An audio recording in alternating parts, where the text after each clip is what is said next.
बिस्मिल्लाहिर्रहमानिर्रहीम। मेरा नाम इंजीनियर गुलाम अब्बास है। आज हम lecture number 2 basic programme study करेंगे कि सी प्लस प्लस के अंदर बेसिक लेवल के प्रोग्राम कैसे बनाए जाते हैं। ऐसे स्टूडेंट्स जिन्होंने आज तक प्रोग्रामिंग देखी ही नहीं है, कभी भी उन्होंने 1+1 भी नहीं किया, एबीसी भी नहीं किया प्रोग्रामिंग में, तो इंशाल्लाह उन्हें भी आज के जो बेसिक प्रोग्राम है वो बनाना आ जाएंगे पहले लेक्चर में। क्योंकि मैं इतना आसान करके आप लोगों को ये चीज़ बताने वाला हूँ, मुझे पूरा यकीन है आप में से कोई भी बच्चा ऐसा नहीं रहेगा जिसे चीज़ समझ नहीं आएगी। आप सबको समझ आ जाएगा इंशाल्लाह। अच्छा, प्रोग्रामिंग में जाने से पहले मैं एक छोटा सा क्वेश्चन पूछूंगा आपसे कि आपको एक्सेल आता है? एमएस एक्सेल कोई ऐसा बच्चा है जिसे एक्सेल ना आता हो? अगर आता है तो यस लिखें, नहीं आता तो नो लिखें। प्रोग्रामिंग से पहले मैं 2-4 मिनट एक्सेल पढ़ लूंगा ताकि आप लोगों को एक बेसिक कंसेप्ट क्लियर करके फिर मैं आपको प्रोग्रामिंग की तरफ आऊं। अच्छा चलें जी, एक मिनट मैं स्क्रीन शेयर कर लेता हूं अपनी।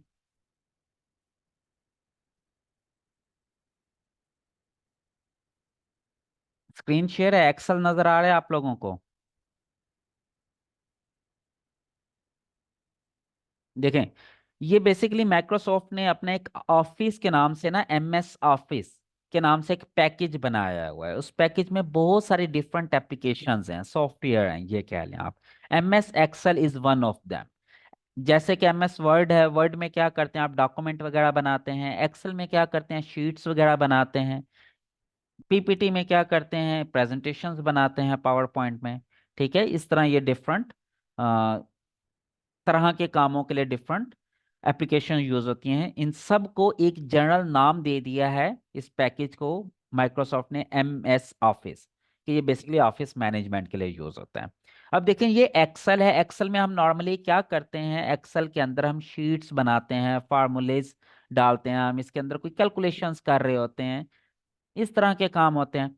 अब मैं आपको एक छोटी सी मिसाल देता हूँ। मैं कहता हूँ कि मेरे पास ओके 3 बच्चे हैं, उन्होंने इंग्लिश का, मैंने उनका एग्जाम लिया 100 नंबर का, और एक बच्चे ने उसमें से 78 मार्क्स लिए हैं, एक ने 66 लिए हैं, एक ने 89 ले लिया फॉर एग्जाम्पल।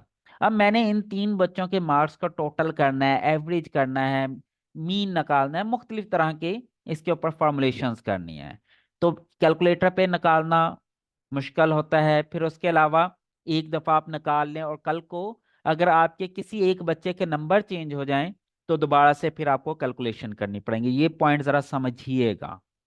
बच्चे 3 की बजाय 5 कर लेता हूँ मैं जी। चलें, एक के 90 आ गए, एक के 56 आ गए। ये 5 स्टूडेंट हैं और ये इंग्लिश के मार्क्स हैं उनके। अब आप कैलकुलेटर यूज़ करें और इनका सम करके दिखाएं मुझे जल्दी से। कैलकुलेटर आप यूज़ करें या मोबाइल अपना सामने रखें, मोबाइल पे फौरी सम करके दिखाएं। चलें जी, मैं आपके सामने कैलकुलेटर खोल लेता हूँ। देखें, कैलकुलेटर नज़र आ रहा है आपके सामने मेरा? 78 प्लस आपके सामने। अच्छा, ये प्रैक्टिस मैं एक्सेल में भी कर सकता हूँ, लेकिन कैलकुलेटर पर करने की एक खास वजह है, वो भी आपको समझ लग जाएगी। 78 plus 66 plus 89 plus 90 plus 56, total marks बन गए जी 379। मैं यहाँ लिख देता हूँ 379। ठीक है, इसकी एवरेज भी मैं निकाल लेता हूँ। एवरेज कैसे निकलेगी? Divided by 5, simple. इसकी एवरेज आ गई 75.8। ये लें जी, ये काम मैं कैलकुलेटर में अच्छा, आप मेरे साथ ना एक्टिव रहिएगा, मैं आपसे शॉर्ट क्वेश्चंस पूछता जाऊंगा यस नो में, तो आप जल्दी से टाइप करके ना यस नो में आंसर करते जाइएगा। अब आप मुझे बताएं कि इसका टोटल इन 5 बच्चों का मैंने कैलकुलेटर पे निकाल लिया ना, तो प्रॉब्लम तो मेरा रिजॉल्व हो गया। तो इसका मतलब ये कि ये सारे काम तो मैं कैलकुलेटर पर भी कर सकता हूँ, फिर मुझे एक्सेल की तो जरूरत नहीं है ना। आपको क्या लगता है? कैलकुलेटर पर कर सकता हूँ ना ये सारे काम? एवरेज निकालना, टोटल निकालना, ये देखें जैसे मैंने आपके सामने कैलकुलेटर ओपन किया और कर लिया। लेकिन अब एक छोटा सा प्रॉब्लम आएगा। फॉर एग्जाम्पल आपके पास ये तो 5 है ना, 50 बच्चे भी हो सकते हैं। कल को इस बच्चे की रीचेकिंग हुई और रीचेकिंग में इसके 4 नंबर बढ़ गए, 78 से हो गए 82। अब देखें, जैसे ही 4 नंबर इधर बढ़े तो क्या इधर कोई फर्क आया? नहीं आया क्योंकि ये मैंने कैलकुलेटर से लिखा था, तो अब सारी के सारे कैलकुलेशन मुझे दोबारा करनी पड़ेंगे। मेरी बात समझ रहे हो ना? ये तो है एक फिक्स लेवल के हम कैलकुलेशन कर रहे हैं। ऑटो अपडेट वाला सिस्टम इसके अंदर नहीं है। कैलकुलेटर ऑटो अपडेट नहीं करता। ये सारी के सारे कैलकुलेशंस हमें दोबारा करनी पड़ेंगी। अच्छा चलें जी, मैं इसको दोबारा पहले मार्क्स वही कर देता हूँ 78। अब जो कैलकुलेटर वाले मार्क्स हैं वो मैं इधर लिख लेता हूँ जो कैलकुलेटर से मैंने किया था। और जो अब इधर मैं करता हूँ ऑटोमेटिकली कैलकुलेट, इधर मैं लिखता हूँ g equal to this plus this plus this plus this plus this. ये लें जी, क्या रिजल्ट आया? सेम रिजल्ट आया ना। और इसी तरह एवरेज निकालनी है तो मुझे पता है दिस डिवाइडेड बाय 5। देखें जी रिजल्ट क्या आया, रिजल्ट सेम आ गया। अब अगर किसी वजह से मुझे इस बच्चे के मार्क्स चेंज करने पड़ जाएं 82, अब देखिएगा मैं इंटर करूंगा तो यहां देखें रिजल्ट ऑटोमेटिकली चेंज हो गया, जबकि कैलकुलेटर वाला रिजल्ट चेंज नहीं हुआ। तो इसका यह मतलब है कि अगर कल को मुझे मुख्तलिफ डाटा के साथ अपडेट करना पड़ जाए, चेंजेस करनी पड़ जाएं, फिर तो मेरे लिए मसला होगा ना। और कैलकुलेटर में टाइम ज्यादा लगता है, यहाँ सिंगल क्लिक पे मैं फार्मूला लगा के भी निकाल सकता हूँ। ठीक है, अभी मैं उस फार्मूला के अंदर नहीं जा रहा, बेसिक प्लस किया मैंने। तो ये चीज तो समझ लगी ना कि भाई हम कोड या प्रोग्राम क्यों लिखते हैं।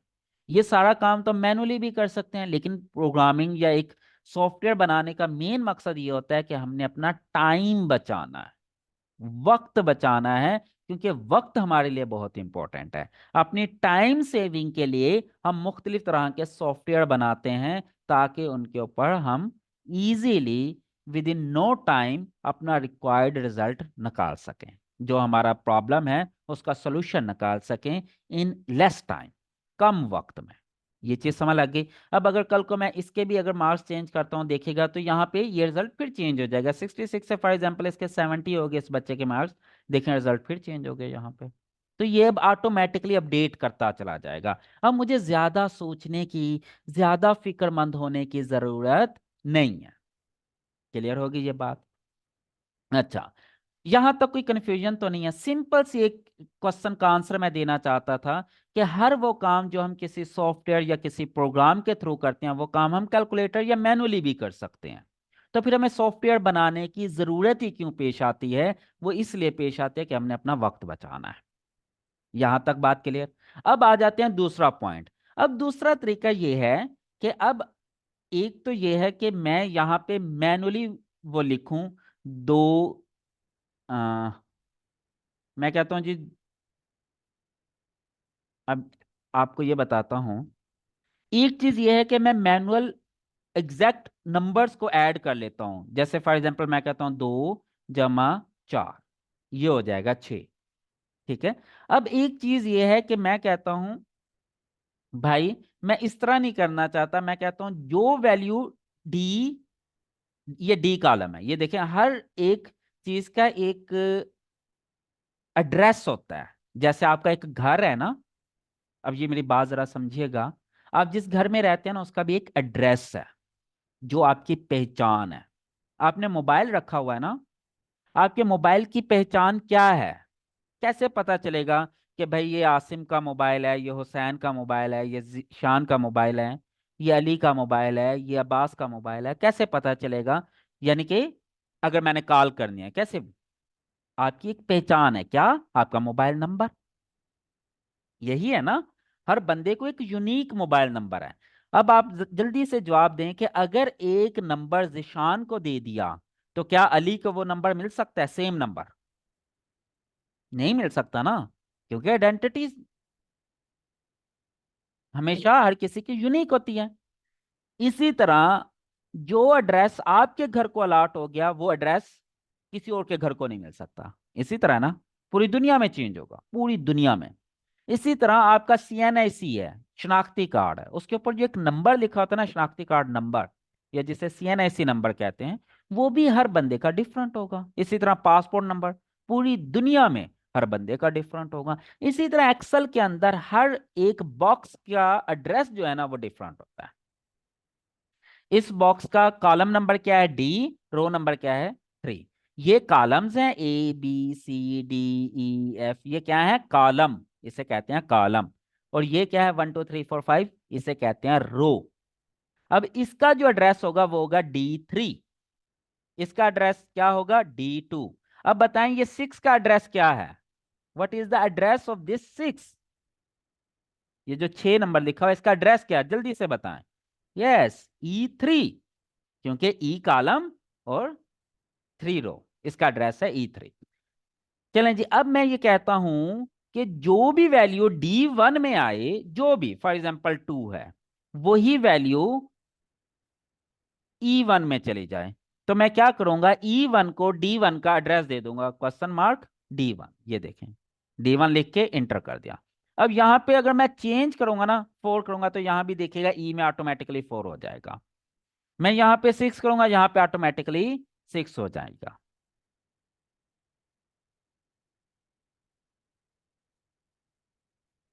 समझ लगी ये चीज?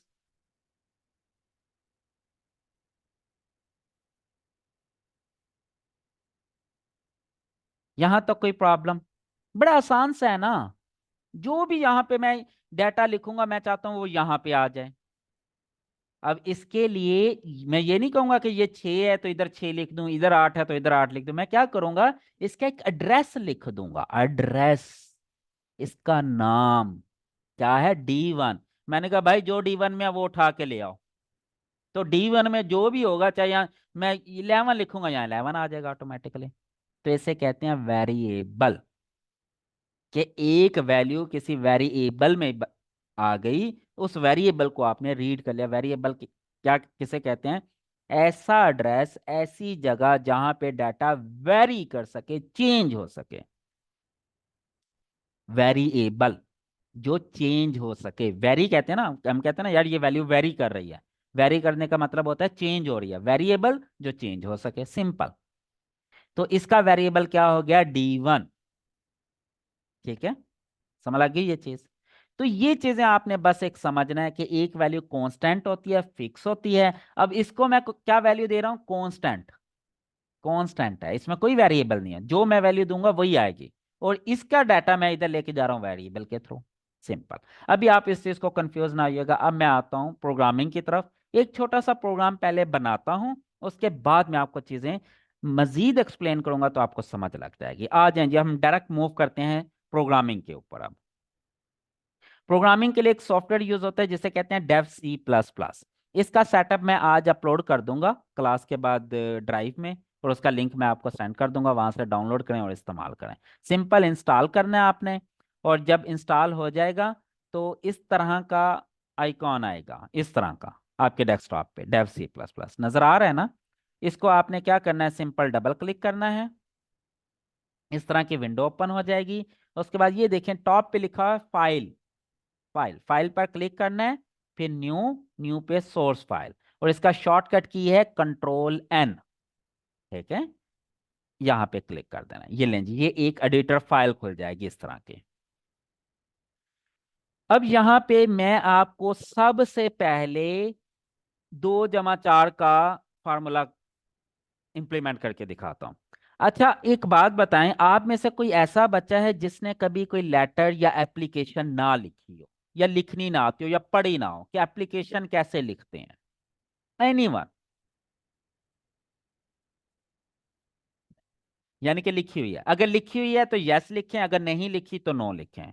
यस का मतलब है आपको आता है, यस का मतलब है आपको पता है कि एप्लीकेशन कैसे लिखते हैं। अच्छा अब मुझे बताएं, एप्लीकेशन लिखते हुए ये चीज करते थे ना आप? अगर उर्दू में लिखनी है तो बखिदमत जनाब हेडमास्टर साहब फलां फलां फलां फलां, या इंग्लिश में लिखनी है तो क्या लिखते थे, टू दी हेडमास्टर साहब government model high school what ever, बचपन में रट्टे लगाए होंगे। तो इसका मतलब ये कि कुछ हेडर डाटा लिखते हैं आप ऊपर फिक्स। जब भी एप्लीकेशन लिखेंगे, वो ऊपर और नीचे जो आप रिगार्ड्स करके लिखते थे वो तो हर एप्लीकेशन में लिखना है ना, बीच वाली बॉडी चेंज होती रहेगी। इसी तरह ही था ना। ये समझ लें आज हम एक एप्लीकेशन ही लिखने लगे हैं प्रोग्राम की। अब कुछ चीजों का रट्टा लगा लें फिलहाल, लेकिन बाद में 1 वीक के बाद ये सारी चीजें आपको कंसेप्ट क्लियर हो जाएंगी, लेकिन मैं आज आपके ये वाले कंसेप्ट क्लियर नहीं करना चाहता, तो इसलिए जैसा मैं कह रहा हूं एज इट इज अज्यूम कर दें फिलहाल। सबसे पहले आपने लिखना है हैश इंक्लूड, इस तरह वाली ब्रैकेट लगानी है, आईओ स्ट्रीम। ठीक है। फिर आपने लिखना है यूजिंग नेम स्पेस एसटीडी। फिर आपने लिखना है मेन और इस तरह वाली ब्रैकेट। फिर उसके बाद ये लें जी। ये समझ लें ये एप्लीकेशन का फॉर्मेट है जो मैंने लिख दिया। अब बॉडी इसके अंदर आएगी। अब जो भी प्रोग्राम बनाना है ये 5 लाइंस आपको लिखनी है। ये चीज फिलहाल अपने जहन में एज इट इज बैठा लें कि सबसे ऊपर हैश डाल के हैश इंक्लूड, फिर ब्रैकेट्स के अंदर ये वाली जो करली ब्रैकेट है, ये से ग्रेटर देन और लेस देन वाली जो ब्रैकेट है इसके अंदर लिखना IO stream, IO stream, STREAM। IO stream कहते हैं इनपुट आउटपुट स्ट्रीमिंग। अब ये क्या होती है इनपुट आउटपुट स्ट्रीमिंग, ये मैं बाद में बताऊंगा आपको, अभी आपने टेंशन नहीं लेनी फिलहाल। फिर उसके बाद मेन, कि भाई यहां से मैं मेन बॉडी अपनी शुरू करने लगा हूं। फिर इसको ब्रैकेट करके एम्प्टी छोड़ देना फिलहाल। और फिर इस करली ब्रैकेट के अंदर यहां पे हम अपनी सारी बॉडी लिखेंगे जो भी। फॉर एग्जाम्पल मैं लिखना चाहता हूं सी आउट। अब इसका फॉर्मेट है एक लिखने का, वो मैं आपको बताता हूं। सम ऑफ 2 and 4 इज 2 + 4। ये लें।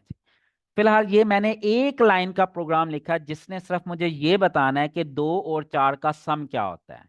अब यहां मैंने कहीं लिखा है कि 6 होता है, कहीं भी नहीं लिखा ना 6। अब ये देखिएगा खुद मुझे बता देगा कि इसका सम 6 होता है। फिर यहां से ये देखें, ये कंपाइल करना होता है, ये रन करना होता है, ये कंपाइल एंड रन होता है F11 से। फिलहाल मैं कंपाइल एंड रन दोनों कर रहा हूं। अब ये कंपाइल क्या होता है, रन क्या होता है, अभी आपने इस टेंशन में नहीं जाना, बिल्कुल भी नहीं जाना।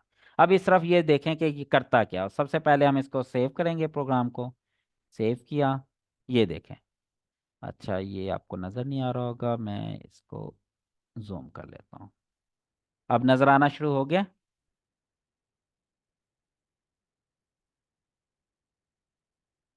देखिए उसने कहा अब यहां पे मैंने क्या लिखा था, सम ऑफ 2 and 4 इज स्पेस दे के आगे फार्मूला डाल दिया था। अब ये देखो उसने खुद ही सम ऑफ 2 and 4 इज यहां तक एज इट इज ले लिया और उसके बाद उसका रिजल्ट मुझे दे दिया 6। समझ लग गई। ये सिंपल सा एक प्रोग्राम है। इसका रिजल्ट जो आउटपुट है ना वो हम इस ब्लैक स्क्रीन के ऊपर देखा करेंगे। और साथ में ये मुझे बता रहा है कि इस प्रोसेस ने भाई 0.1 सेकेंड लिया एग्जीक्यूट होने में। ठीक है, यानी कि सारा काम मेरे सॉफ्टवेयर ने 0.1 सेकेंड के अंदर किया है। ठीक है, 1 सेकेंड के 10वें हिस्से में। ठीक है। अब वो कहता है प्रेस एनी की टू कंटिन्यू, प्रेस करेंगे तो ये रिजल्ट खत्म हो जाएगा। तो ये देखें अब ये समझ लग गई।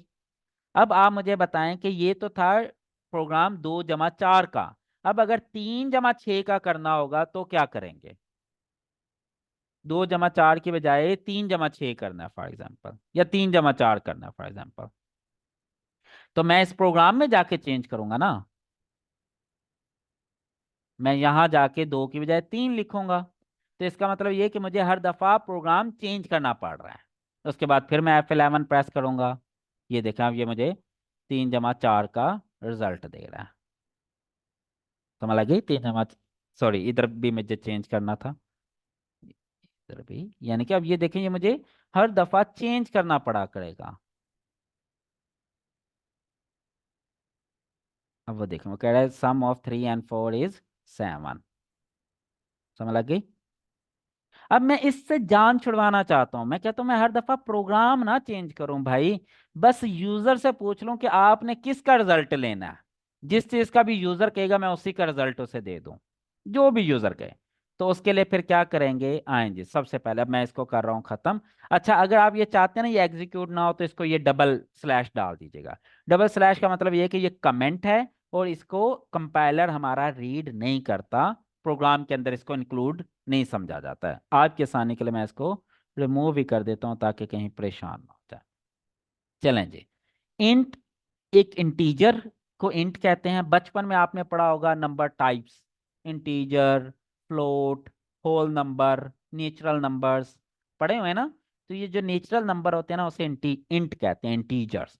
इंटीजर्स उसे कहते हैं जो पूरा नंबर होता है, 0 1 2 3 4 5 6, ये क्या है, इंट, इंटीजर।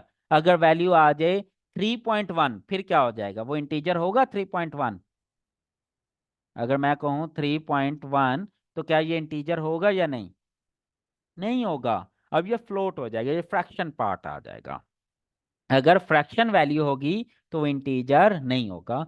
तो इंटीजर एक कंप्लीट वैल्यू होती है, इंट। अब मैं यहाँ पे उसे कह देता हूँ, एक वेरिएबल बना देता हूँ। अब वेरिएबल मैं अपनी मर्जी से बनाऊंगा, इंट num1 num2 और res रिजल्ट, ठीक है। अच्छा, अब मैं इसे कहता हूँ सी आउट। अब ये सी आउट क्या है, कैसे है ये देखें, जैसे मैं बना रहा हूं ना, फॉर्मेट वही रखना है आपने, एज इट इज फॉर्मेट रखना है। अब फॉर्मेट क्यों ऐसा है, इसके पीछे लॉजिक है, ये मैं आपको अगली क्लास में बताऊंगा। अभी मैं डायरेक्ट आपको प्रोग्राम बनाना सिखा रहा हूँ। नॉर्मली हम क्या करते हैं एज ए टीचर, हम पहले ये सारा बैकग्राउंड प्रीवियस पढ़ाते हैं, फॉर्मेटिंग क्या है, कंपाइलर क्या है, ये क्या है, बिल्डर क्या है, एमुलेटर क्या है, वेरिएबल क्या है, कांस्टेंट क्या है, कितनी टाइप के वेरिएबल हैं, कितनी कितनी मेमोरी लेते हैं। मैं उस थ्योरी में नहीं गया, मैंने डायरेक्ट प्रोग्राम बनाया और इस प्रोग्राम को सिखा के फिर वापस थ्योरी में जाऊंगा, यानी कि रिवर्स इंजीनियरिंग करूंगा। उससे मुझे ये लगता है कि बच्चों को सिखाना ज्यादा आसान हो जाता है। अच्छा, अब जो वेरिएबल होता है ना, ये जैसे num1 मैंने एक वेरिएबल बना दिया, num2 एक वेरिएबल बना दिया, अब इसमें मैं डाटा सेव करूंगा बिल्कुल वैसे ही जैसे मैंने D1 एक्सेल के अंदर किया था। वहां तो एक फिक्स थे ना, कॉलम और रोज के नाम दिए हुए थे माइक्रोसॉफ्ट ने खुद, यहाँ तो हमें नहीं दिए। यहाँ हम अपनी मर्जी से जो भी दिल करे नाम रख सकते हैं, ABC भी रख सकते हैं, XYZ भी रख सकते हैं। फिर जब कोई डाटा हमने एज इट इज शो करवाना हो आउटपुट में, तो उसके लिए हम कहते हैं सी आउट। अगर शो करवाना है, सी आउट कहते हैं कंसोल आउटपुट। ये जो ब्लैक स्क्रीन है ना, इसको कंसोल कहते हैं, कंसोल, ठीक है।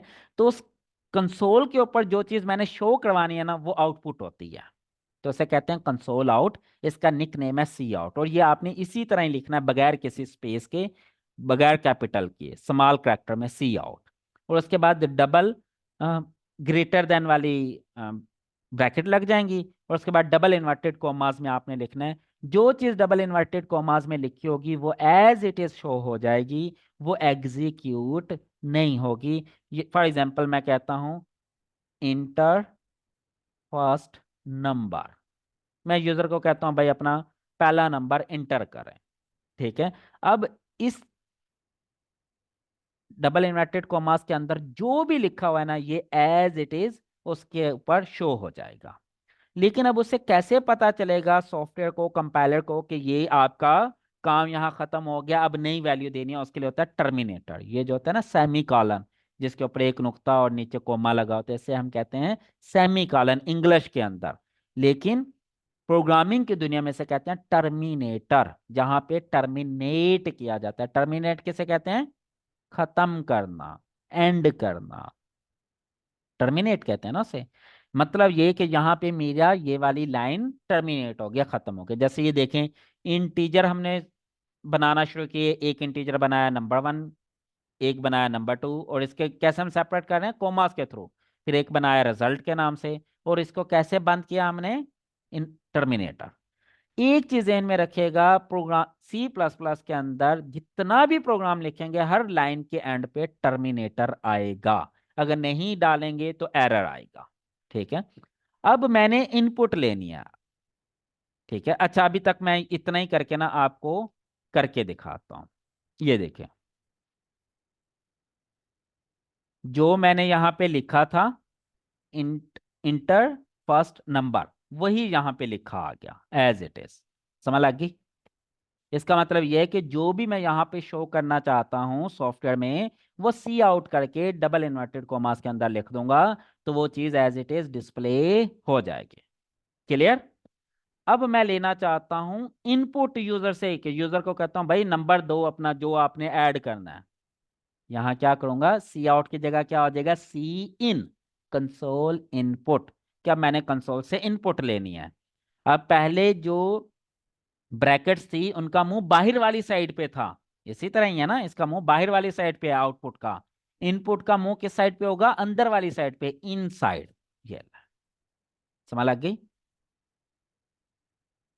अब सी इन नम वन, यानी कि जो भी वो वैल्यू देगा ना वो नम वन में जाके सेव हो जाए, इस वेरिएबल में जाए बस।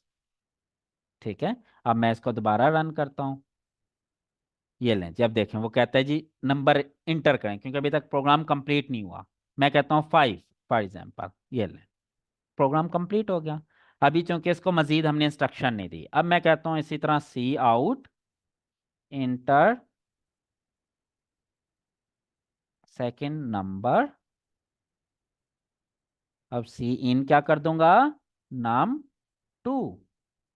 फिर इसी तरह अब मैं कहता हूं रिजल्ट के अंदर नम 1 प्लस नम 2 कर दो।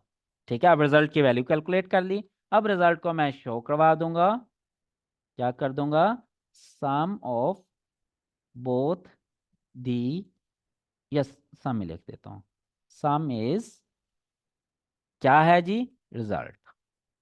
That's it. ये लें जी, पूरा प्रोग्राम बन गया। अब देखिएगा, विजिबल हो गया यहां तक। अब देखें, पहला नंबर बताएं जी, क्या लिखूं, बाकियों को आवाज आ रही है, यस, ओके। पहला नंबर जल्दी से मुझे बताते जाए, मैं वही लिखता हूँ 5। चलें जी, एंटर कर दिया। अब वो कहते हैं जी सेकंड नंबर दें, 10। रिजल्ट क्या आना चाहिए, रिजल्ट क्या आना चाहिए, 15। ये लें जी, उसने क्या कहा जी, सम इज 15।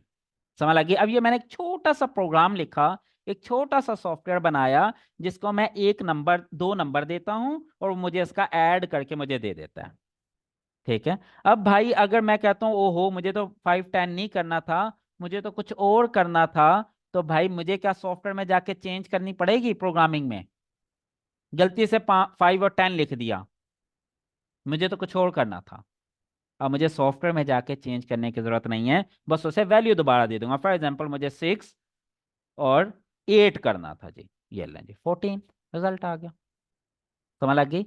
अब ये ऐसा क्यों हुआ, वेरिएबल्स के थ्रू। अब मैं कहता हूं भाई यूजर से वैल्यू ले लो, यूजर को भाई खुद ही नंबर बता दो और उसे एक वेरिएबल में सेव कर दो, और उसके बाद उन्हीं वेरिएबल्स को ऐड कर लो। अब जरा समझिएगा, देखें मैंने यहाँ पे ये रिजल्ट वाली लाइन समझें, इसको मैं मजीद थोड़ा बड़ा कर दूं। हाँ, अब ये रिजल्ट वाली लाइन समझें, साथ में मैं इस रिजल्ट को भी आपके शो करता रहता हूं। अब देखें, रिजल्ट में क्या किया, मैंने कहा भाई नम 1 और नम 2 को ऐड कर दो जो भी है। अब नम 1 में क्या है, जो भी यूजर इंटर करेगा, नम 2 में जो भी दूसरे नंबर पे इंटर करेगा, उनको ऐड करके कहाँ स्टोर कर देना है, रिजल्ट के अंदर। और मैंने सम क्या कहा कि जो रिजल्ट के अंदर जो डाटा पड़ा हुआ है ना वो सम है। अब मैंने ये वाली line as it is show करवानी थी, इंटर फर्स्ट नंबर, तो मैंने क्या किया, सी आउट, और इसकी ब्रैकेट कहाँ रखी, आउटवर्ड साइड। ये याद रखना, सी आउट की जो ब्रैकेट का मुंह होगा वो बाहर होगा, सी इन की ब्रैकेट का जो मुंह होगा वो इनसाइड होगा। ठीक है, इन आउट से याद रखना, सी आउट का मतलब आउटसाइड पे, इन का मतलब इनसाइड पे। आउट से बनता है आउटपुट, इन से बनता है इनपुट, सी से बनता है कंसोल। सी आउटपुट मतलब कंसोल पे कोई डाटा शो करवाना है, सी आउट करवाना है। ठीक है, अब मैंने ये data as it is show करवाना था ना यूजर को कि भाई इंटर फर्स्ट नंबर, अगर ये लिखूंगा तभी यूजर को पता चलेगा कि वो क्या चीज इंटर करना चाहता है। यूजर को कोई तो मैसेज शो करूंगा ना, जैसे आप फॉर्म फिल करते हैं तो मैं कहता हूं जी इंटर योर फुल नेम, तभी आप नाम इंटर करेंगे ना। अगर मैं आपको वहां पे सी आउट करवाऊं ना कि इंटर योर नेम, तो आपको क्या पता चलेगा इस फील्ड में क्या लिखना है। मेरी बात फॉलो कर रहे हैं ना, ये चीज तो समझ लग रही है ना। तो उसको क्या लिखूंगा, सी आउट, और फिर जो वर्ड मैंने एज इट इज शो करवाना है ना, एज इट इज, उसको मैं किस में लिखूंगा, डबल इन्वर्टेड कॉमास में। जैसे ये देखें, ये डबल इन्वर्टेड कॉमास के अंदर क्या लिखा था, इंटर फर्स्ट नंबर, और स्पेस भी मैंने दी, स्पेस भी दी, तो यहाँ देखें, यहाँ पे स्पेस भी आ गई नंबर के बाद। ये देखें, ये वाली, सॉरी 6, ये वाली।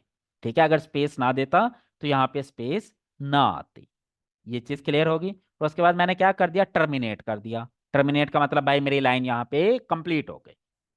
अब मैंने आउट तो शो कर दिया, अब यूजर ने अपनी वैल्यू भी तो एंटर करनी है ना। अब फॉर्म के अंदर लिखा हुआ है भाई एंटर योर नेम, तो आप अपना नाम भी तो इंटर करोगे ना। जब आप इंटर कर रहे हो तो इसका क्या मतलब है, मैं फॉर्म के थ्रू आपसे क्या ले रहा हूँ, आउटपुट ले रहा हूँ या इनपुट ले रहा हूँ।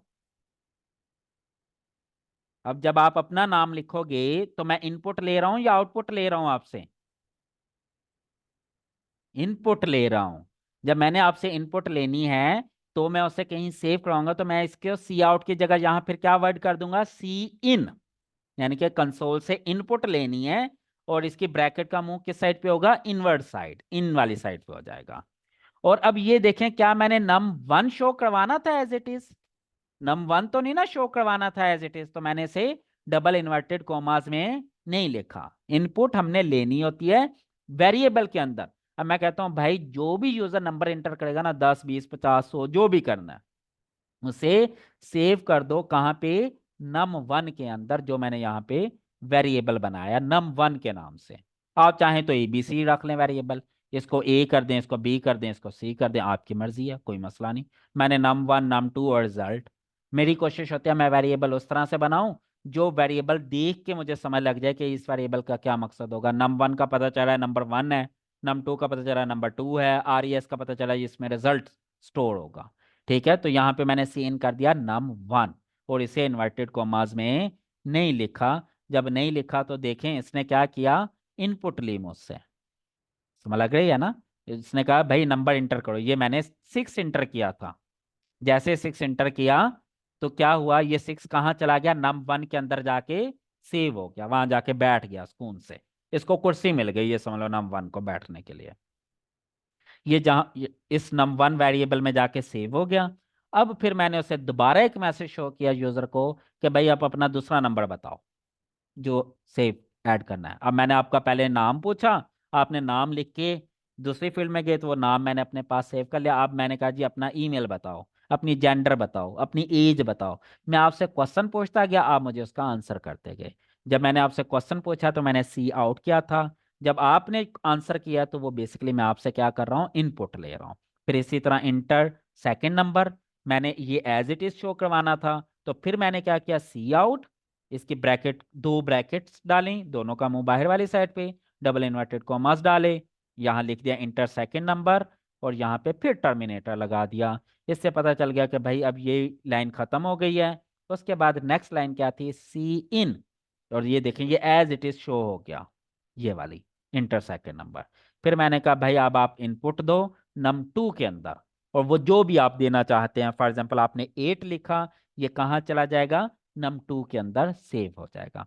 अब नम वन के अंदर क्या पड़ा हुआ है, 6, नम टू के अंदर क्या पड़ा हुआ है, 8। अब ये सॉफ्टवेयर को पता है क्योंकि उसने सेव कर लिया अपने पास। अब मैंने उसे कहा रिजल्ट, अब ये देखिए अब मैं कर रहा हूं कैलकुलेशन, अब मैं इनपुट भी नहीं ले रहा, आउटपुट भी नहीं दे रहा। अब ये एक चीज समझिएगा, अभी तक मैंने दो चीजें बताई कि कंसोल से इनपुट लेनी है और कंसोल को आउटपुट देनी है। अब मैं आपको बता रहा हूं, ना आपने आउटपुट देनी है ना इनपुट लेनी है, अब आपने करनी है कैलकुलेशंस, प्रोसेसिंग करनी है, प्रोसेसिंग करनी है। जैसा आप कंप्यूटर है ना, कंप्यूटर में भी कितनी तरह की डिवाइसेस होती हैं, जल्दी से बताएं, लैपटॉप में या कंप्यूटर में कितनी तरह की डिवाइसेस हैं, जल्दी से जल्दी से। बचपन में क्लास वन में, या इवन ये आई थिंक कोई प्रेप में या वन टू क्लास में इसका प्रॉपर वो है, कंप्यूटर में कितनी तरह की डिवाइसेस होती हैं, कितनी तरह की डिवाइसेस होती हैं, कितनी तरह की डिवाइसेस होती हैं। अभी तक सही आंसर नहीं आ रहा।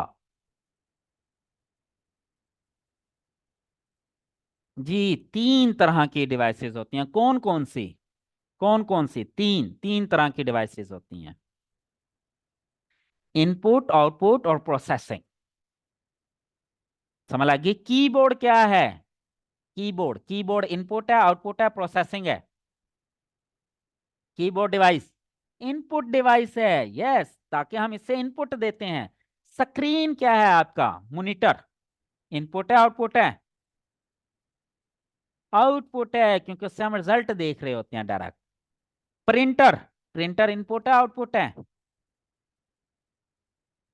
आउटपुट है। स्कैनर, स्कैनर इनपुट है आउटपुट है?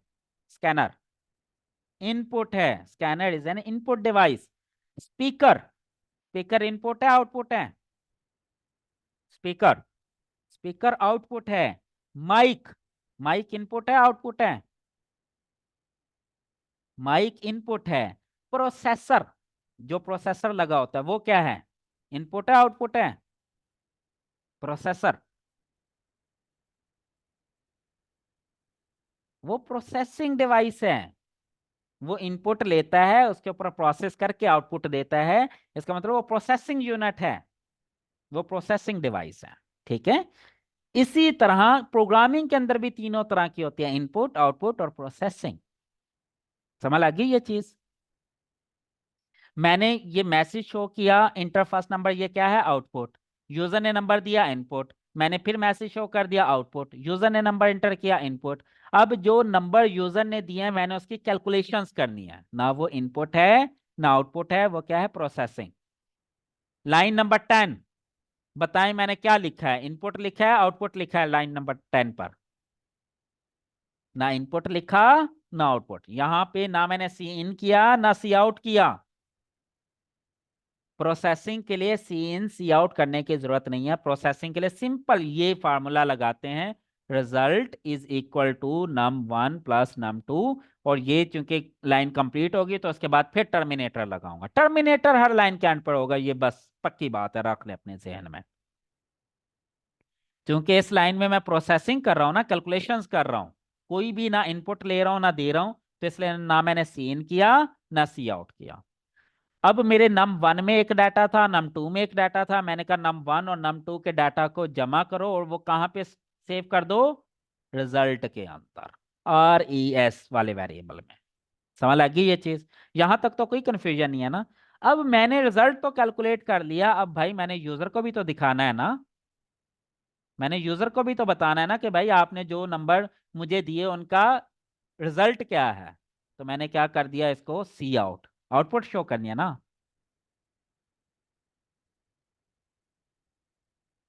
समझ लगी मेरी बात? कैलकुलेशन कर लिया मैंने लाइन नंबर 10 में। लाइन नंबर 11 में क्या हो रहा है? What is happening at line number 11? Line number 11 में मैं आउटपुट शो कर रहा हूं कि भाई अब जो भी मैंने रिजल्ट निकाला वो रिजल्ट है क्या। अब मैं यूजर को तो बताऊंगा ना कि भाई रिजल्ट क्या है। मैंने यहां पे एज इट इज शो करना था सम इज, क्योंकि मैंने सम किया है ना। तो मैंने क्या कर दिया, सी आउट, दो ब्रैकेट डाली, डबल इन्वर्टेड कॉमास डाले, सम इज कॉलन स्पेस डाल दी, वो यहां पे शो होगी जो भी मैंने शो करना था। उसके बाद मैंने टर्मिनेटर नहीं लगाया, क्योंकि भाई मेरा अभी तक लाइन प्रोसेसिंग खत्म नहीं हुई, क्योंकि मैंने उसे रिजल्ट भी शो करना है। मेरी बात समझ रहे हो ना?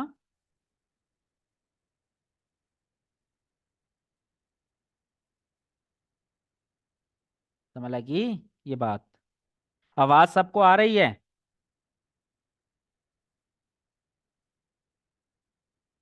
सबको क्लियर है आवाज?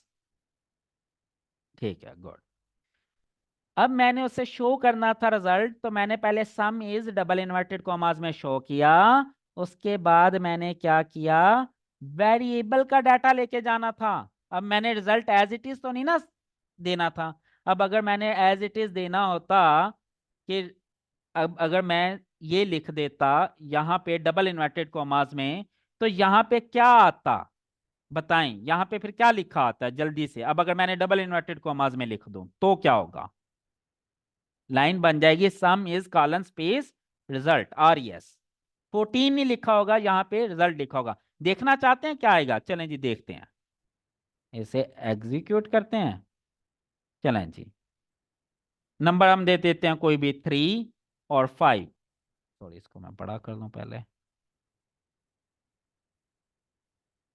देखें, एक नंबर मैंने दे दिया 3, एक नंबर दे दिया 5। अब बताएं यहाँ पे तीसरी लाइन क्या नजर आएगी मेरे इंटर करते ही? जल्दी से लाइन लिख दें जल्दी से, 10 सेकंड है आपके पास, आंसर करें। क्या लिखा नजर आएगा आप तीसरी लाइन में अगर मैं एंटर प्रेस करूंगा तो?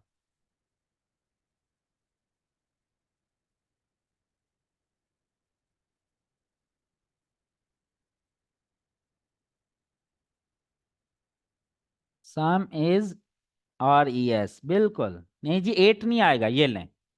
उसने बता दिया सम इज RES। उसने कहा जी सॉरी, मुझे नहीं पता RES क्या है। क्योंकि ये जो डबल इन्वर्टेड कॉमास में लिखा होता है ये प्रोसेस नहीं होता।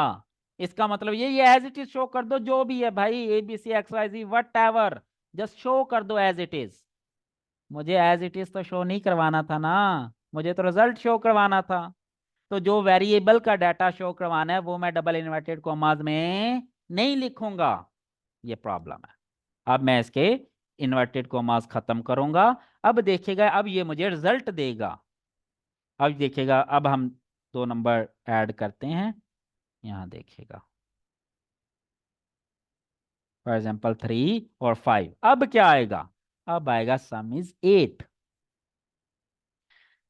बेसिक चीजें जो मैं बताना चाह रहा था वो समझ लगी हैं? कोई कंफ्यूजन तो नहीं है?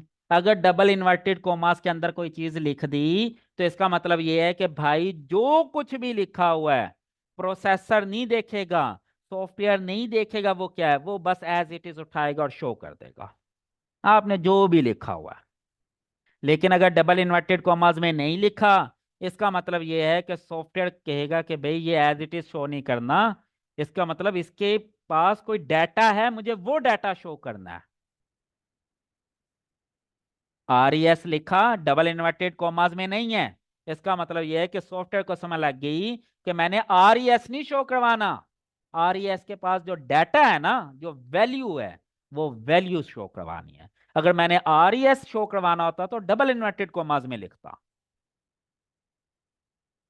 यहां तक कोई कंफ्यूजन है? आप हैंड रेज करें, मैं आपको क्वेश्चन आंसर्स क्लियर करता हूं। उसके बाद फिर हम आगे मजीद कुछ प्रोग्राम प्रैक्टिस के लिए आज ही करते हैं। जी वकास, मैंने आपको अनम्यूट कर दिया। जी अस्सलाम वालेकुम सर। वालेकुम अस्सलाम। हेलो। जी अस्सलाम वालेकुम। वालेकुम अस्सलाम जी वकास।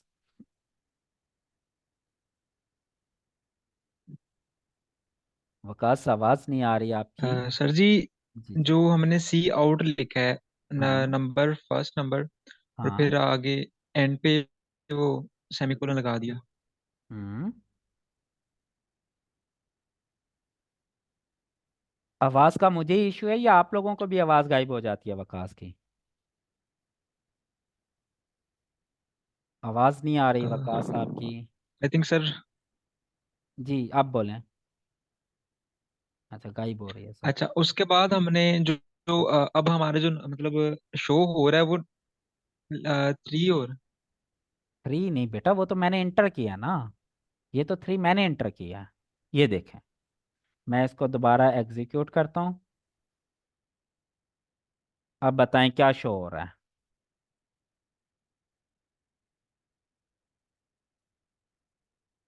अच्छा चलें जी, वो ड्रॉप हो गए हैं, मेरे ख्याल में शायद नेट का इशू था उनका। लेकिन देखें यहाँ पे वो शो हो रहा है जो डबल इन्वर्टेड कोमास के अंदर अंदर है, और कुछ नहीं शो हो रहा। अब जो 3 शो होगा वो किस वजह से होगा? वो लाइन नंबर 7 की वजह से होगा, नेक्स्ट लाइन जो सी इन है। अब वो कह रहा है इनपुट दो। इनपुट ये देखें, ये इनपुट हमने यहाँ पे दी है 3। तो उसके बाद जब इंटर करेंगे तो ये लाइन नंबर 7 भी कंप्लीट होगी। अब नेक्स्ट लाइन सी आउट सेकंड नंबर, अब ये यहां तक कंप्लीट। अब ये उससे नेक्स्ट लाइन का डाटा वो पूछ रहा है, भाई नंबर 2 इंटर करें इनपुट। यहाँ पे फॉर एग्जांपल मैंने 4 दे दिया। अब इसके बाद रिजल्ट होके फिर ये लाइन नंबर 11 को शो कर दिया, उसने डिस्प्ले कर दिया। क्लियर होगी? किसी को कोई भी कंफ्यूजन है, कोई डाउट है, कोई क्वेश्चन है, कोई चीज नहीं समझ लगी, हैंड रेस करें और क्वेश्चन पूछें। ये अगर प्रोग्राम आपको समझ लग गया ना, तो समझ लें मेरी लाइफ आसान हो जाएगी आगे आप लोगों को पढ़ाने के पॉइंट ऑफ व्यू से, समझाने के पॉइंट ऑफ व्यू से। ठीक है? अब ये लाइन बाय लाइन हमने एग्जीक्यूट किया, लाइन बाय लाइन। ठीक है?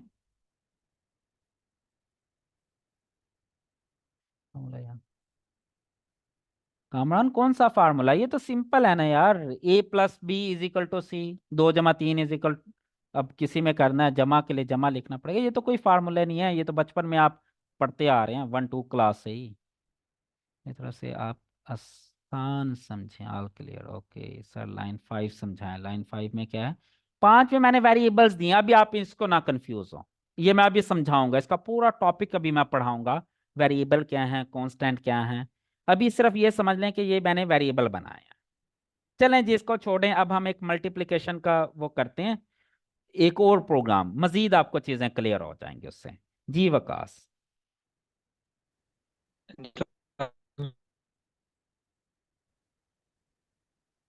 वकास आपकी बात मुझे समझ नहीं लग रही। जी मैंने दोबारा अनम्यूट किया आपको। अच्छा जी चल, सर मैं बेटा आप टाइप मैसेज कर दें, मैसेज कर दें, आपकी आवाज़ नहीं आ रही, ठीक है, आप टाइप कर दें। चलें जी, ये प्रोग्राम बन गया, अब हम एक नया प्रोग्राम बनाते हैं, ठीक है। अच्छा उसके लिए अभी मैं आपको प्रोजेक्ट मैनेजमेंट में नहीं लेके जा रहा, न्यू उसमें नहीं लेके जा रहा, अब न्यू प्रोग्राम बनाना है तो कंट्रोल N, ये देखें न्यू प्रोग्राम भी बना सकते हैं, ये देखें, इसको आपने कोई नाम देना है, ये सम क्या था ना, तो आप इसको सेव एज करके इसको सम कह सकते हैं, ये सम का वो है, sum.cpp। इसको फिलहाल छोड़ दें, हम इसको कह देते हैं क्लोज। अब अनटाइटल 2 आ गया। अब यहां से हम दोबारा नए सिरे से प्रोग्राम बनाते हैं मल्टीप्लिकेशन का। जी बिल्कुल, हर तरफ ही खराब है, आज मैंने स्पेशल कॉल की अपने इंटरनेट प्रोवाइडर को, मैंने उन्हें कहा 9 से 11 मेरी क्लास है, मुझे अनइंटरप्टेड इंटरनेट चाहिए, वो बेचारा 2 डिवाइसेस लगा के गया आज। क्या सर अगर ये डाउन हो तो इस पे शिफ्ट हो जाइएगा फौरन, 2 कनेक्शन थे उनके पास, दोनों के वो कनेक्शन देखे गए हैं। अल्लाह करे अभी तक तो ठीक चल रहा है, नजर ना लग जाए इसको भी। अच्छा चलें जी, अब आपने ना मेरे एक्टिव हो जाना और मेरे साथ साथ मुझे प्रोग्राम बनवाना है, मैं यूजर से 2 वैल्यू इनपुट लेना चाहता हूं। चलें जी, करना क्या है, मैं यहां लिख देता हूं क्वेश्चन क्या है, I want to take 2 values from a user and show show the result after multiplication, ठीक है।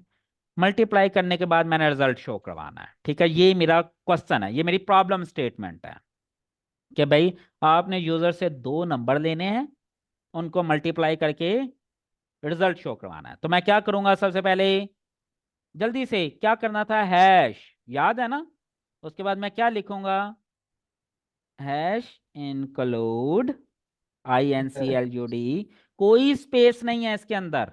यार ये माइक किसका ओपन है, खुद म्यूट कर दिया करें अगर मेरे से रह गया, माइक म्यूट कर लें वकास प्लीज। अच्छा, हैश इंक्लूड, स्पेसेस नहीं देनी, ये चीज ध्यान में रखेगा। उसके बाद क्या था, ब्रैकेट्स,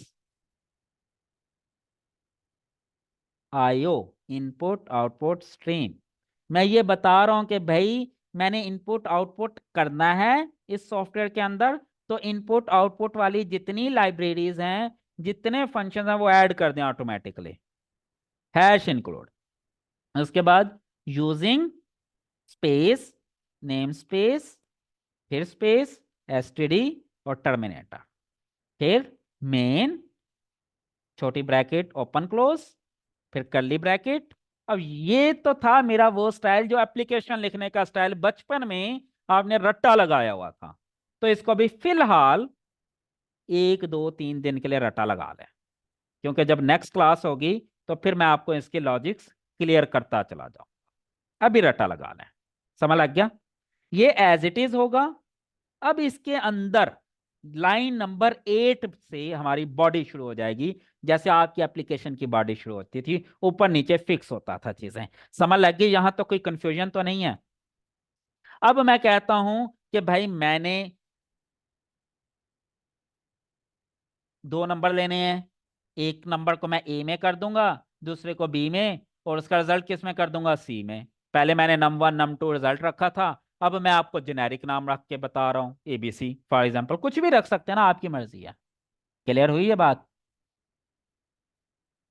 लाइन नंबर 8 में मैंने क्या किया, वेरिएबल को डिक्लेयर किया। मैंने बताया कि भाई ये मेरे वेरिएबल्स हैं, इनके नाम ये हैं। जैसे टीम डिक्लेयर होती है ना क्रिकेट के लिए, कि भाई मुल्तान सुल्तान से ये 11 खिलाड़ी खेलेंगे जी, अभी खेले नहीं है वो, मेरी बात समझना। टीम डिक्लेयर करना और टीम में खेलना दो अलग अलग चीजें हैं। अभी तक वो खेले नहीं है, सिर्फ डिक्लेयर किया है कि जी इस साल PSL के अंदर ये 11 खिलाड़ी मुल्तान सुल्तान की तरफ से या लाहौर कलंदर की तरफ से खेलेंगे। टीम डिक्लेयर करना। इसी तरह मैंने वेरिएबल डिक्लेयर किए कि भाई इस सॉफ्टवेयर के अंदर, इस प्रोग्राम के अंदर ये 3 वेरिएबल्स अपने पास डाटा रखेंगे, ABC। वो डाटा क्या होगा वो बाद में है, अभी तक डाटा नहीं मैंने बताया, सिर्फ डिक्लेयर किए हैं। समझ लग गई यहां तक? अब यहां पे मैं क्या करूंगा, अब मैंने यूजर से नंबर 1 इंटर करवाना है, सबसे पहले क्या करूंगा, सी आउट करूंगा ना। वैसे तो मैं डायरेक्ट सी इन भी कर सकता हूँ, सी इन लेकिन यूजर को क्या पता चलेगा मैंने क्या इंटर करना है? यूजर को कोई मैसेज तो शो करवाना पड़ेगा ना कि भाई ये चीज इंटर करो। सिंपल, सी आउट, कोई स्पेस नहीं, डबल ब्रैकेट जिसका मुंह बाहर की तरफ है, आउटवर्ड साइड है, डबल इन्वर्टेड कोमास, इन कोमा के अंदर जो भी मैंने लिखना चाहता हूं, जो भी शो करवाना चाहता हूं, इंटर फर्स्ट नंबर, जो भी जो लिखेंगे एज इट इज शो हो जाएगा। उसके बाद क्या हो जाएगा, टर्मिनेटर। समझ लग गई? अब मैंने करना है सी इन, कि भाई इनपुट दो मुझे, C in A। अब जो इनपुट ली वो मैंने किसके अंदर सेव करवा रहा हूं, ए में। ए को अब क्या करवा रहा हूं, इनिशियलाइज, एक वैल्यू ऐड कर रहा हूं इसके अंदर। पहले मैंने डिक्लेयर किया था, अब मैं इसके अंदर वैल्यू ऐड कर रहा हूं। अब वो वैल्यू क्या होगी, ए के अंदर क्या वैल्यू जाएगी, जल्दी से आंसर करें। व्हाट विल बी इन ए? ए के अंदर क्या होगा, 2 होगा, 5 होगा, 10 होगा, क्या होगा? एग्जैक्टली जो भी यूजर इनपुट देगा, वो 2 भी हो सकता है, 5 भी, 10 भी, यूजर की मर्जी है। जो भी वो इंटर करेगा, जो भी वेरिएबल डालेगा, वो यहाँ पे डाटा आ जाएगा, जो भी डाटा इस वेरिएबल के अंदर आ जाएगा। उसके बाद क्या करूंगा, मुझे दूसरा नंबर शो करना है ना यूजर को, दूसरा मैसेज शो करना है, भाई दूसरा नंबर दो, इनपुट लेना है ना। तो मैं क्या करूंगा, सी आउट, सेम उसी तरह इंटर सेकेंड नंबर। उसके बाद क्या कर दूंगा, टर्मिनेटर। टर्मिनेटर लगाना नहीं भूलना, वरना एरर आ जाएगा। अभी मैं आपको एरर फ्री प्रोग्राम बना के दिखा रहा हूँ, थोड़ी देर में एक और प्रोग्राम बनाऊंगा जिसके अंदर मैं जानबूझ के एरर डालूंगा। फिर मैं आपको बताऊंगा एरर पढ़ना कैसे है, एरर को अंडरस्टैंड कैसे करना है। लेकिन अभी मैं उस तरफ नहीं जा रहा, एरर्स वाली साइड पे। यहां तक समझ लग गई? अब मैं क्या करूंगा, सी इन बाई B के अंदर सेव कर दो जो भी उसने एंटर किया। अब मैं क्या करूंगा, C = प्रोसेसिंग शुरू, क्या, AHP। स्टैरिक कहते हैं मल्टीप्लिकेशन के लिए, क्योंकि मल्टीप्लिकेशन का सिंबल नहीं होता आपके कीबोर्ड में, स्टैरिक होता है मल्टीप्लिकेशन का सिंबल, ठीक है। अब वो क्या करेगा, A और B को मल्टीप्लाई करेगा और कहां सेव कर देगा, C के अंदर। समझ लग गई? अब मैं क्या करूंगा, अब मुझे शो भी करना है ना यूजर को। अब मैं यहां कर दूंगा सी आउट, इन्वर्टेड कॉमास में जो भी मैसेज मैं शो करना चाहता हूं, मल्टीप्लिकेशन इज, यहां पे क्या कर दूंगा, फिर दोबारा ब्रैकेट लगाऊंगा। टर्मिनेटर नहीं मैंने लगाया क्योंकि ये लाइन अभी खत्म नहीं हुई। अब मैं यहाँ पे वेरिएबल लिख दूंगा C, और अब टर्मिनेटर।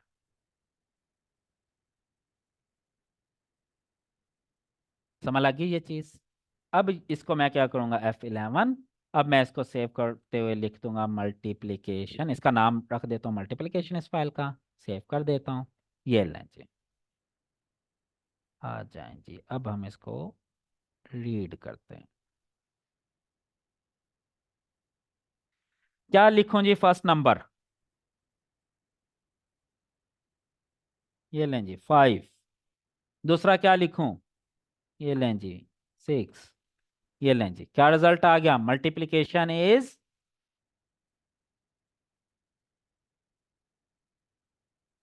क्या शो हो गया? Multiplication is 30। 5 × 6 30 होता है ना। समझ लग गई? सेम वही काम किया। थोड़ा सा और प्रॉब्लम रिजॉल्व हुआ। अब मैं थोड़ा सा एक और ट्विस्ट डालता हूं। क्या? अब यहाँ पे रिजल्ट कैसा शो हो रहा है? जो चीज मैं कंपाइल नहीं करना चाहता ना, इस सॉफ्टवेयर का हिस्सा नहीं बनाना चाहता, वो डबल स्लैश लिखता हूं। और वो चीज जैसे देखिए हमने इधर डबल स्लैश से लिखा था, इसका मतलब ये कि सॉफ्टवेयर को पता है ये यूजर ने अपने लिए लिखा है, अपने लिए कमेंट लिखा हुआ है, ये इस सॉफ्टवेयर का हिस्सा नहीं है। इसे कहते हैं कमेंट्स। ठीक है, मैं यहाँ पे कमेंट लिखता हूं कि अब ये जो रिजल्ट शो करेगा वो इस तरह से करेगा, मल्टीप्लीकेशन इज फॉर एग्जाम्पल 30। इसी तरह रिजल्ट आ रहा है ना। अब मैं चाहता हूं रिजल्ट इस तरह से आए, मल्टीप्लीकेशन ऑफ 5 and 6 इज 30। ठीक है, इस तरह से रिजल्ट आए, यानी कि वो ये भी बताए कि आप किस किस नंबर का रिजल्ट देख रहे हैं। जल्दी से कमेंट में मैसेज करें कि सी आउट। अच्छा, ये मैं आपको बता देता हूँ, सिर्फ लाइन नंबर 14 चेंज करनी पड़ेगी अगर मैं इस तरह से रिजल्ट लेना चाहता हूं। तो क्या लिखूं? ये लें जी, इस लाइन में जल्दी से आप खुद लिख के ना कमेंट पूरा ये लिख के मुझे मैसेज करें जल्दी से। रिजल्ट इस तरह शो होना चाहिए कि ये भी लिखा है कि ये नंबर 1 होगा, ये नंबर 2 होगा, जो भी। अभी हम अज्यूम कर रहे हैं नंबर 1 5 इंटर किया है, नंबर 2 6 इंटर किया है। कल को यूजर चेंज भी कर सकता है अपनी मर्जी से, 6 और 8 भी इंटर कर सकता है। तो अब मैं लाइन नंबर 17 कैसे लिखूं कि उसका जो रिजल्ट आए ना वो 16 की तरह का शो हो? जल्दी से मुझे बताएं। अब आपके दिमाग की बत्तियां जलना शुरू हो जानी चाहिए। अब आपको चीजें समझ आना शुरू हो जानी चाहिए।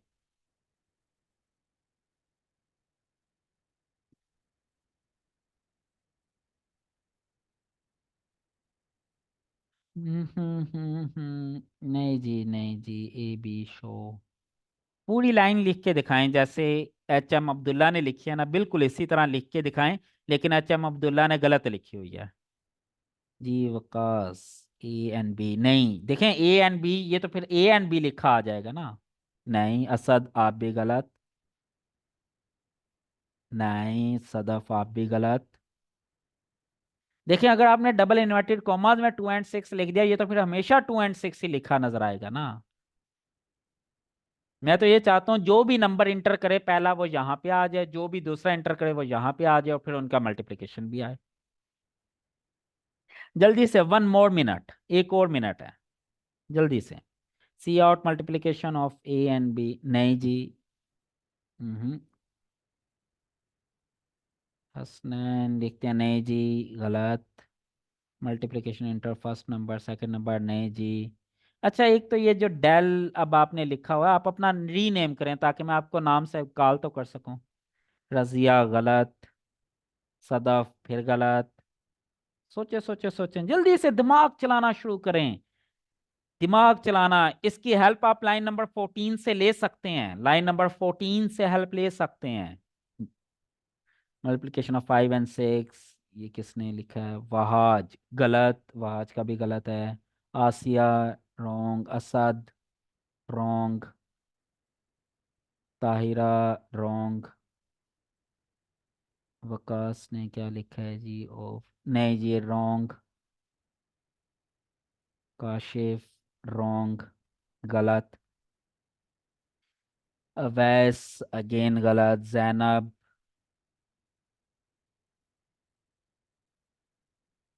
जैनब छोटी सी गलती है एक। समर गलत। मल्टी, डेल अगेन गलत। यार ये डेल जो भी हो ना भाई, आप नाम चेंज करो अपना पहले तो, वरना मैंने आपका नाम नहीं बोलना। कामरान, पता नहीं क्या लिखा है। वकास ने करेगा मल्टीप्लिकेशन ऑफ सी, नहीं जी, वकास गलत, कामरान गलत, अवैस अगेन गलत, अब्दुल्ला गलत, हसनैन गलत। चलें जी, मैं लिख देता हूँ। ओके, अब समझिएगा, मैंने एज इट इज क्या लिखना है, मल्टीप्लीकेशन ऑफ, यही लिखना है ना। अब पांच तो एज इट इज नहीं लिखना ना, इसकी जगह तो मैंने ये लिखना है जो भी यूजर ने शो करवाना है, ठीक है, नंबर जो भी है। तो यहाँ पे मैं क्या कर दूंगा, अगेन ब्रैकेट, और नंबर का क्या वेरिएबल है, ए, यानी कि यहाँ पे ए शो कर दो भाई, जो भी है। अब ए की जगह क्या शो हो जाएगा, जो भी वैल्यू लिखेगा, अगर 5 इंटर किया तो 5 आ जाएगा। अब उसके बाद फिर मुझे ये वाला data as it is show करवाना है, इसके लिए फिर डबल इन्वर्टेड कॉमास, एंड से पहले भी स्पेस दी है, एंड के बाद भी स्पेस देनी है, ये ले, ठीक है।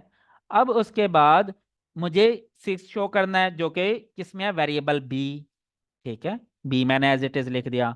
अब मुझे क्या करना है, कुछ चीजें एज इट इज शो करनी है, क्या, 6 के बाद स्पेस देनी है, और उसके बाद इज लिखना है, कॉलन लिखना है, स्पेस देनी है। उसके बाद क्या शो करना है, रिजल्ट, सॉरी सी, ये लाइन लिखूंगा, तो से यही वाली लाइन बन जाएगी जो 16 है। अब देखें, हम दो रिजल्ट शो कर रहे हैं, एक 14 में और एक 17 लाइन में। चलें जी देखते हैं। यहाँ पे हम कोई भी लिख देते हैं, फॉर एग्जाम्पल 4 and 8, ये लाइन। ओहो, एक गलती हो गई मेरे से। अब ये देखें, ये क्या किया उसने, ल- पहले ऊपर वाली लाइन नंबर 14 का शो कर दिया, मल्टीप्लिकेशन इज 32, और साथ ही उसने ये वाली लाइन भी शो कर दी, क्योंकि मैंने न्यू लाइन का उसे कमांड नहीं दी कि नया रिजल्ट नई लाइन में लेके जाना, वो भी मैं देकर दिखाता हूँ। फिर दूसरा स्टाइल वही, मल्टीप्लिकेशन ऑफ 4 and 8 इज 32, ये चीज समझ लगी। अब ये लाइन ब्रेक करनी है, लाइन ब्रेक करने के दो तरीके हैं। अब यहाँ पे मुझे लाइन ब्रेक करने, एक एरर समझ लग गया। अब पहले इस एरर को फिक्स करते हैं, फिर मजीद डिस्कस करते हैं। लाइन को ब्रेक करने के दो तरीके, या तो यहाँ सी, सी से पहले एंड एल कर दूं, and L terminator. And L का क्या मतलब होता है, एंड लाइन, यानी कि यहाँ पे भाई लाइन भी खत्म, कमांड तो खत्म हुई हुई है, लाइन भी खत्म। दूसरा तरीका ये है कि यहाँ पे मैं एक कमांड दे दूं फॉरवर्ड स्लैश के साथ एन, इसका मतलब ये होता है न्यू लाइन, ठीक है, यानी कि मैंने दो लाइनें बीच में डाल दी। अब देखते हैं,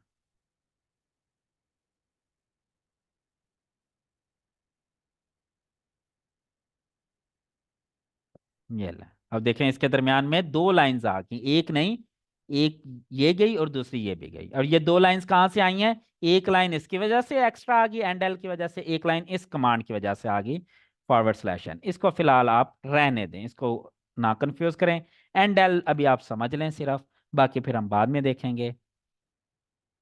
इसको दोबारा हम करते हैं कंपाइल रन।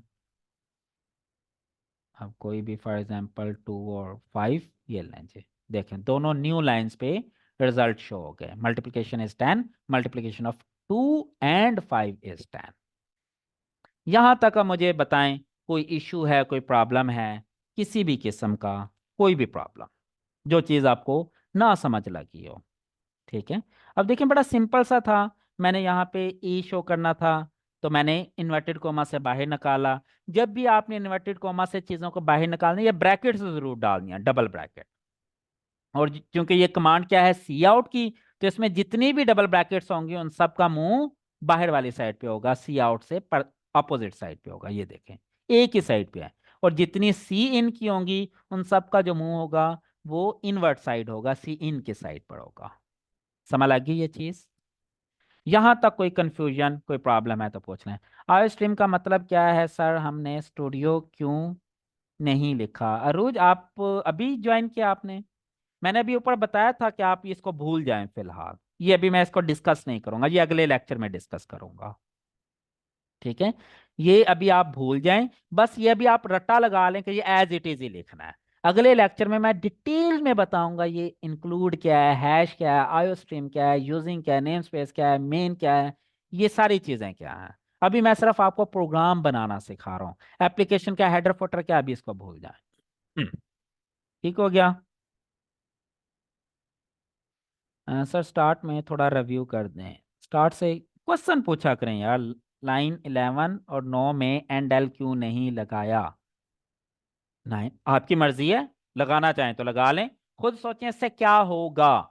चलें जी, हम इधर एंड एल करके देख लेते हैं। एंड एल करने के लिए फिर वही दो ब्रैकेट और एंड एल। ठीक है, अब देखें इसमें होगा क्या। चलें, वैसे तो अब आपके जहन में आ जाना चाहिए। दोबारा कंपाइल करते हैं। अब देखें, पहले एंड एल नहीं था तो इनपुट कहाँ ले रहा था, उसी लाइन के सामने ले रहा था। समझ लगी? अब एंड एल का क्या मतलब है, अब मैंने इसे बता दिया भाई ये मेरी कमांड भी पूरी होगी, और इनपुट कहाँ लेनी है, न्यू लाइन में, ये लाइन। अगर इनपुट सेम लाइन में लेनी है तो एंड एल नहीं लिखना, अगर इनपुट नेक्स्ट लाइन में लेनी है तो एंड एल लिखना। अब यहाँ पे एंड एल नहीं लिखा ना, तो इसकी इनपुट क्या आएगी, उसी लाइन में, ये देखें, ये लाइन। समझ लगी ये चीज? एंड एल होने या ना होने से क्या फर्क आएगा, अब आपको समझ लग गया। अभी भी अगर कोई कंफ्यूजन है, कोई प्रॉब्लम है, तो आप हैंड रेज करें, मैं आपका माइक अनम्यूट करता हूं, आप क्वेश्चन पूछे, मैं एक्सप्लेन कर देता हूं। जी ताहिरा, मैंने आपको अनम्यूट कर दिया।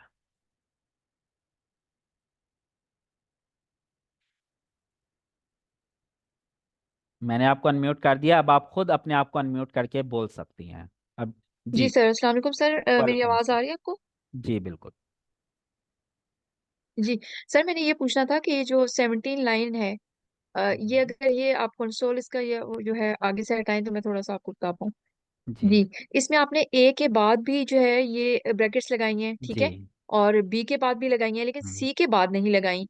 क्योंकि अ, टर्मिनेट कर दिया ना, ये यहाँ मुझे पे थोड़ा सा प्रोग्राम खत्म हो गया ना।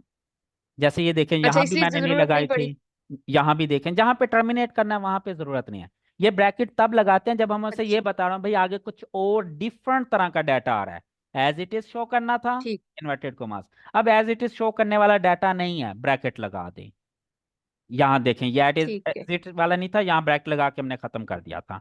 लेकिन फिर हमने कहा कि नहीं, सही। आगे मैंने फिर एज इट इज शो वाला डाटा लेना, फिर ब्रैकेट लगाऊंगा, फिर मैं कहूंगा फिर दूसरी तरह का, फिर ब्रैकेट लगाऊंगा। अब यहाँ पे सी के बाद कहानी खत्म हो गया, वो कर दिया, टर्मिनेट कर दिया मैंने, बस।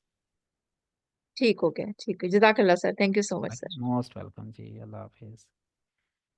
जी, और कोई स्टूडेंट जिसको ना समझ लगी हो, कोई कंफ्यूजन हो, कोई इशू हो, हैंड रेस करे, क्वेश्चन पूछे, आपको क्लियर हो जानी चाहिए। काफी है ये, एक और प्रोग्राम आज बनाकर दिखाऊं। एवरेज निकालें। तो लाइन 14 में एंड एल लगा के तो नीचे नहीं गया आंसर। नीचे गया ना भाई, ये देखो, ये देखो, ये एंड एल लगाया था इस लाइन का, तभी तो ये इस लाइन में आया, न्यू लाइन में ये वाला आया। क्योंकि इसके बाद इनपुट तो नहीं ले रहे हैं ना जो नीचे जाएगी, इसके बाद एक और नई आउटपुट शो कर रहे हैं, वो नीचे जाएगी। अगर ये एंड एल नहीं लगाऊंगा तो ये मल्टीप्लीकेशन, ये वाली लाइन न्यू लाइन में नहीं जाएगी, इसी के आगे शो हो जाएगी। समझ लगी? चलें जी, एक और मैं करके दिखाता हूँ आसान सा। सर टर्मिनेटर का मतलब कमांड का एंड है, और लाइन का मतलब लाइन का एंड है।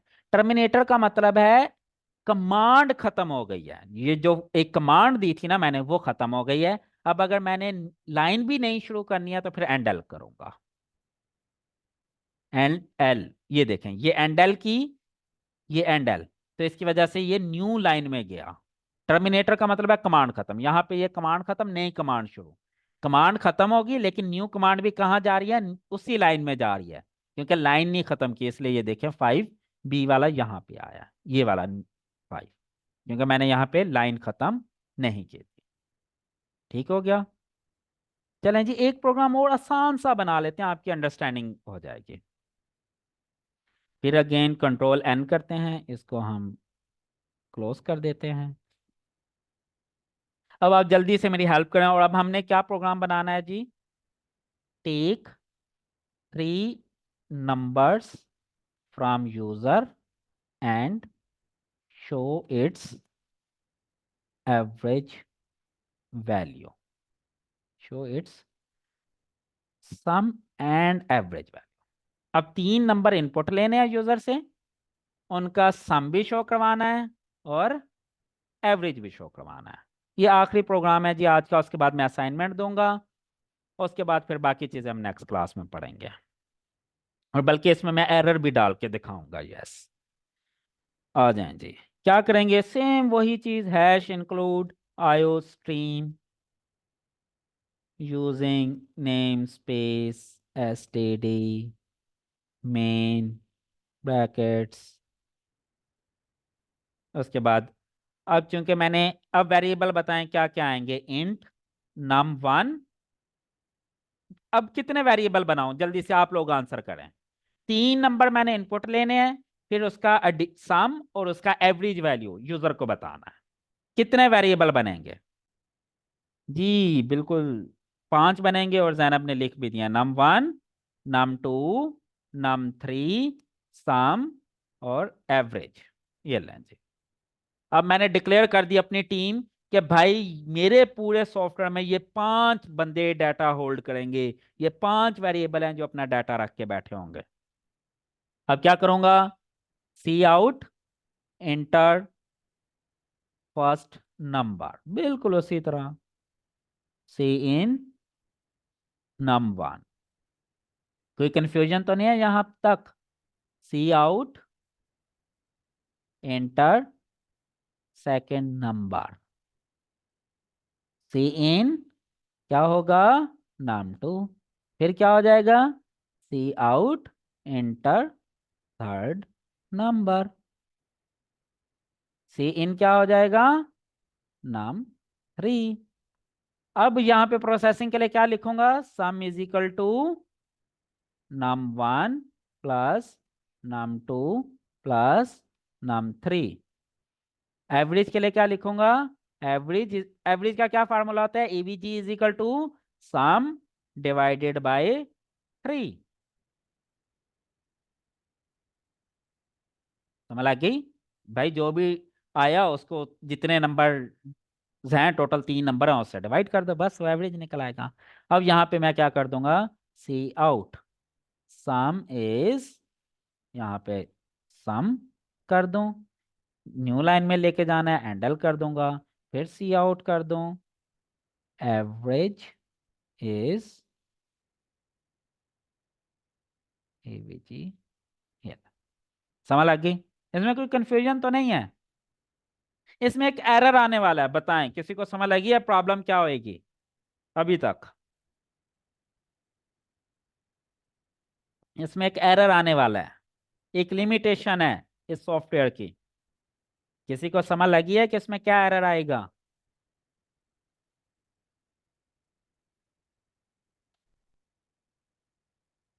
चलें करके देखते हैं, फिर मैं आपसे पूछूंगा क्या एरर है। ओके, अब हम इसको करते हैं, जिस इसको पहले सेव कर लेते हैं एवरेज के नाम से। ये लें जी, ये आ गया।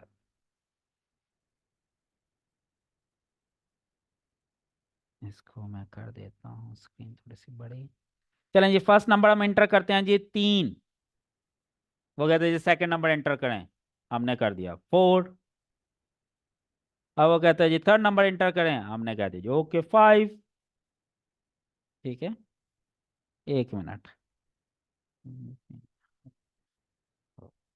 हाँ 5। अब सम क्या होगा इसका, जल्दी से बताएं, 5 और 9 और 3 12। 12 ही होगा ना, 12 होगा ना। और इसकी एवरेज क्या आएगी, 12/3 यानी कि 4। ये लें जी, यही आना था ना, सम इज 12 एवरेज इज 4। जल्दी से चाहें तो आप अपने दिमाग में खुद कैलकुलेट कर लें, 3 जमा 4 7, 7 जमा 5 12, और 12 डिवाइडेड बाय 3 क्या होता है, 4। रिजल्ट आ गया ठीक, इसमें कोई प्रॉब्लम नहीं है। लेकिन एक प्रॉब्लम आएगा अगर यहाँ पे वैल्यू कोई ऐसी चेंज हो जाए जिसका एवरेज फ्रैक्शन पॉइंट में हो। आए जी, दोबारा करते हैं।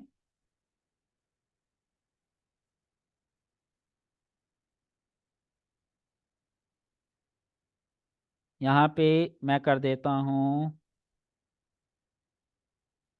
3 3 और 4। इसका क्या आएगा, सम क्या होएगा? Sum, what would be the sum? 10। Average क्या होएगी? What would be the average? Average value क्या आएगी 10 की?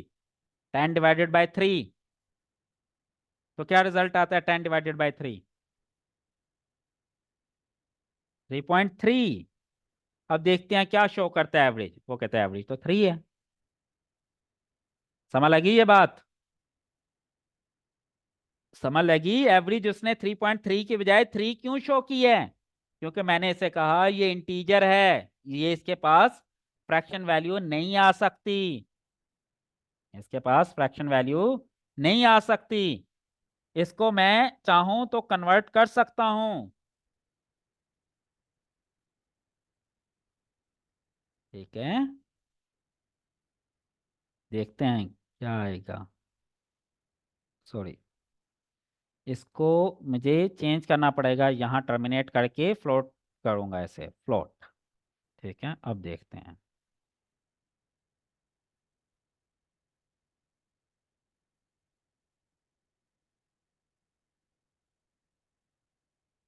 देखें अब सही आ गया रिजल्ट। अब मैंने क्या किया, मैंने कहा भाई num1 num2 num3 सम ये सारे इंटीजर हैं, लेकिन एवीजी जो है ये फ्लोट है।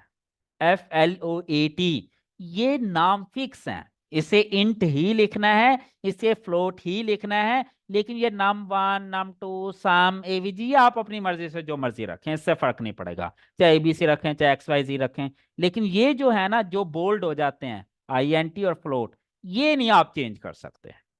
ठीक है, अब मैंने इसे बता दिया भाई एवरेज के अंदर फ्रैक्शन पार्ट भी होगा, तो उसमें मैंने बता दिया उसे। Chapter close. समझ लग गई ये बात? अच्छा, एक और चीज। अच्छा चल, क्वेश्चन आ गया जी, पहले क्वेश्चंस ले लेते हैं। अनम्यूट जी, मैंने अनम्यूट कर दिया आपको। अ, जी सर, सर मेरी आवाज आ रही है? जी जी जी। अच्छा, मैं ये पूछना चाह रही हूँ कि बिलफर्ज हम उसको बताना चाहें कि एवरेज में फ्लोट भी आ सकता है और इंटीजर भी आ सकता है, दोनों हाँ सूरतों में वो दिखा दे। हाँ तो हाँ, फिर तो बस फ्लोट लिख देंगे ना, फ्लोट में इंटीजर भी शामिल होते हैं। अच्छा, फ्लोट में इंटीजर भी आ सकता हाँ, है, ठीक हो ये गया। देखें अभी हम करके देख लेते हैं। ठीक है। 3 4 5 वाली वो एग्जाम्पल, ये देखें एवरेज क्या आ गई उसने बता दी 4। फ्लोट ठीक का है, मतलब ये ठीक कि है। अगर फ्रैक्शन पार्ट होगा नजर आ जाएगा, नहीं होगा तो नहीं आएगा नजर। लेकिन अगर वैसे ये तो चले ऐसा है, लेकिन अगर कभी ऐसा हो कि जिसमें हम दो किस्म के डेटा टाइप्स दिखाना हाँ चाह रहे हो, तो वो भी शो हो जाते हैं? हाँ या हाँ, उसका हर कोई उस सब कुछ हो जाता है, सब कुछ हो जाता है, बेफिक्र रहें। ठीक। हाँ, अभी तो ठीक मैं है, खुद ठीक। आपको ऐसे ऐसे मसले खड़े कर दूंगा आपके लिए। आप कहेंगे कि सर ये क्या है, फिर उन्हीं के सोल्यूशन आपने निकालने हैं। अब मैं आपको कहूंगा मुझे हर दफा प्रोग्राम रन करना पड़ता है, एक दफा की बजाय दूसरी दफा जब चलाना फिर दोबारा बंद करके रन करता हूँ ना। मैं कहूंगा भाई मुझे जी बंद जी। ना करना पड़े, एक ही दफा कंपाइल करूँ सही। चाहे 10 दफा यूजर से इनपुट लेता रहूं अपनी मर्जी से। करो इसमें क्या सही। चेंजेस करोगे? फिर अब मैंने क्यों बताया कि 3 नंबर है? यूजर ही बताया कि मैंने 2 नंबर का डाटा प्रोसेस करना है, 3 का करना है, 10 का करना है। करें क्या चेंजेस करेंगे? ये आगे जाके आपको बहुत मैं टफ टाइम दूंगा, अभी हौसला रखें, अभी तो सिर्फ बिल्कुल बच्चों की तरह ABC पढ़ा रहा हूँ, ताकि एक दफा ठीक है सर। बेसिक चीजें आपके जहन में नक्श हो जाएं। उसके बाद जितनी मर्जी मुश्किल से मुश्किल चीजें आ जाएं आपको बिल्कुल हलवा लगेंगे, बिल्कुल बच्चों की तरह लगेंगे। ठीक है। इंशाल्लाह सर, हाँ जजाकल्ला सर। जी, ठीक हो गया, ये चीज भी समझ लग गई।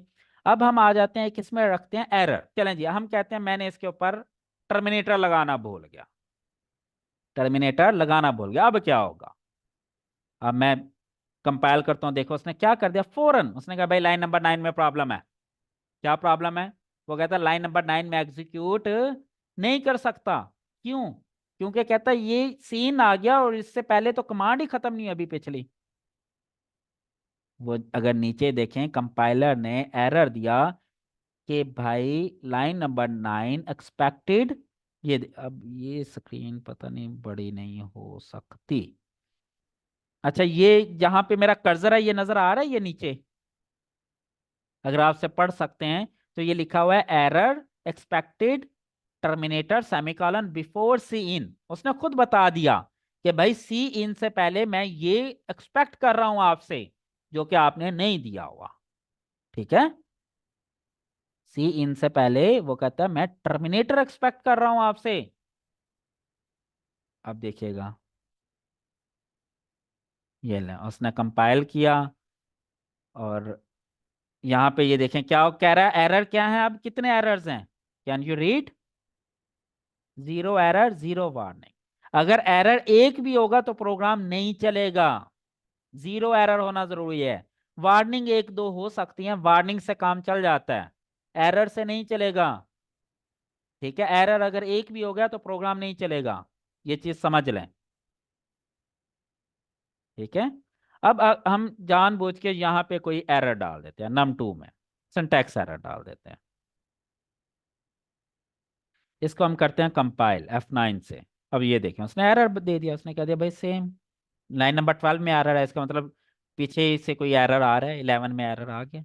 ये लें, ये ठीक हो जाएगा। अब N9 करेंगे। अब देखें यहाँ पे ये बता रहा है कि 2 एरर आ गए कंपाइल करने की वजह से। अब इसको किया, तब ये देखें एरर क्या हो गया, 0। ठीक है, गलती से मैंने इसका नाम रख दिया एवरेज, फॉर एग्जाम्पल यहाँ मैंने नाम रख दिया एवरेज, यहाँ कर दिया एवीजी। अब देखते हैं क्या होगा। अब मैं F9 प्रेस करता हूँ, फिर एरर आ गया। अब वो कहते हैं AVG was not declared in this scope. वो कहता है भाई एवीजी तो बंदा ही नहीं है मेरे पास, तो इसमें डाटा कैसे सेव करवा सकते हैं आप? सम डिवाइडेड बाय 3 होकर डाटा एवीजी में जाएगा ना, यहाँ तो एवीजी बंदे ही नहीं है। वो कहता है मेरे पास कोई, कैसे दूं इस बंदे को डाटा? फिर पता चला है ये क्यों नहीं डिक्लेयर, पता चला मैंने स्पेल गलत कर दिया, मैंने एवरेज लिख दिया, यहाँ पे एवीजी लिखना था। एवीजी लिखते ही जैसे मैं F9 प्रेस करूंगा, एरर 0। अब यहाँ पे मैं कह देता हूं जी एवीजी, गलती से डबल जी लिखा गया। ठीक है, अब देखते हैं क्या होगा। F9 प्रेस किया, उसने कह दिया भाई AVG was not declared. Again मैं कहता हूं भाई एवीजीजी का डाटा दो, वो कहते हैं एवीजीजी मेरे पास बंदा ही कोई नहीं, मैं कहां से दूं आपको? वो कहता है this was not declared in this scope. वो कहता है स्कोप के अंदर ये डिक्लेयर ही नहीं है भाई मेरे पास। फिर मैं देखूंगा भाई क्यों नहीं डिक्लेयर, तो पता चलेगा इसका स्पेल मिस्टेक हो गया, ये तो एवीजी था। इसको फिर मैं F9 करके कंपाइल करता हूँ, फिर देखें 0 एरर। समझ लग रही है ये चीजें? इसमें बहुत आसान है। अच्छा देखें, प्रोग्रामिंग के अंदर एरर आना मसला नहीं है, प्रोग्रामिंग के अंदर एरर का आना मसला नहीं है। मसला क्या है? उस एरर को डायग्नोज करना, अंडरस्टैंड करना कि मसला क्या है। जब हमें मसला समझ लग जाता है तो कितनी देर लगती है उसको हल करने में? अभी आपके सामने 6 तरह के मसले मैंने डाले, और कैसे हल हो गए? एरर डाले ना 6 तरह के, कभी स्पेल मिस्टेक कर दी, कभी टर्मिनेटर उड़ा दिया, कभी कुछ कर दिया, कभी वेरिएबल गलत डाल दिया। समझ लग गई ना? मेरी बात फॉलो की? उसने फौरन मुझे बता दिया भाई प्रॉब्लम क्या है। जैसे ही मुझे समझ लगी अच्छा ये प्रॉब्लम है, तो मैंने 1 सेकंड में उसको हल कर दिया। तो प्रॉब्लम, किसी प्रोग्राम के अंदर प्रॉब्लम का होना या किसी प्रोग्राम के अंदर एरर का होना मसला नहीं है। मसला क्या है? उस एरर को समझना। अगर हम उस एरर को समझे ना, तो हम जितने मर्जी तुक्के मारते रहें तो कोई फायदा नहीं। तो एरर को पढ़ना और अंडरस्टैंड करना, ये इंपॉर्टेंट है। जब आपको एरर क्या समझ लग जाएगी, मसले की समझ लग जाएगी, हल तो आप यूं कर लेंगे। सोल्यूशन निकालना मसला नहीं होता, मसले को समझना सबसे बड़ा मसला है। ठीक है ना? ये तो समझ लग गई ना आपको?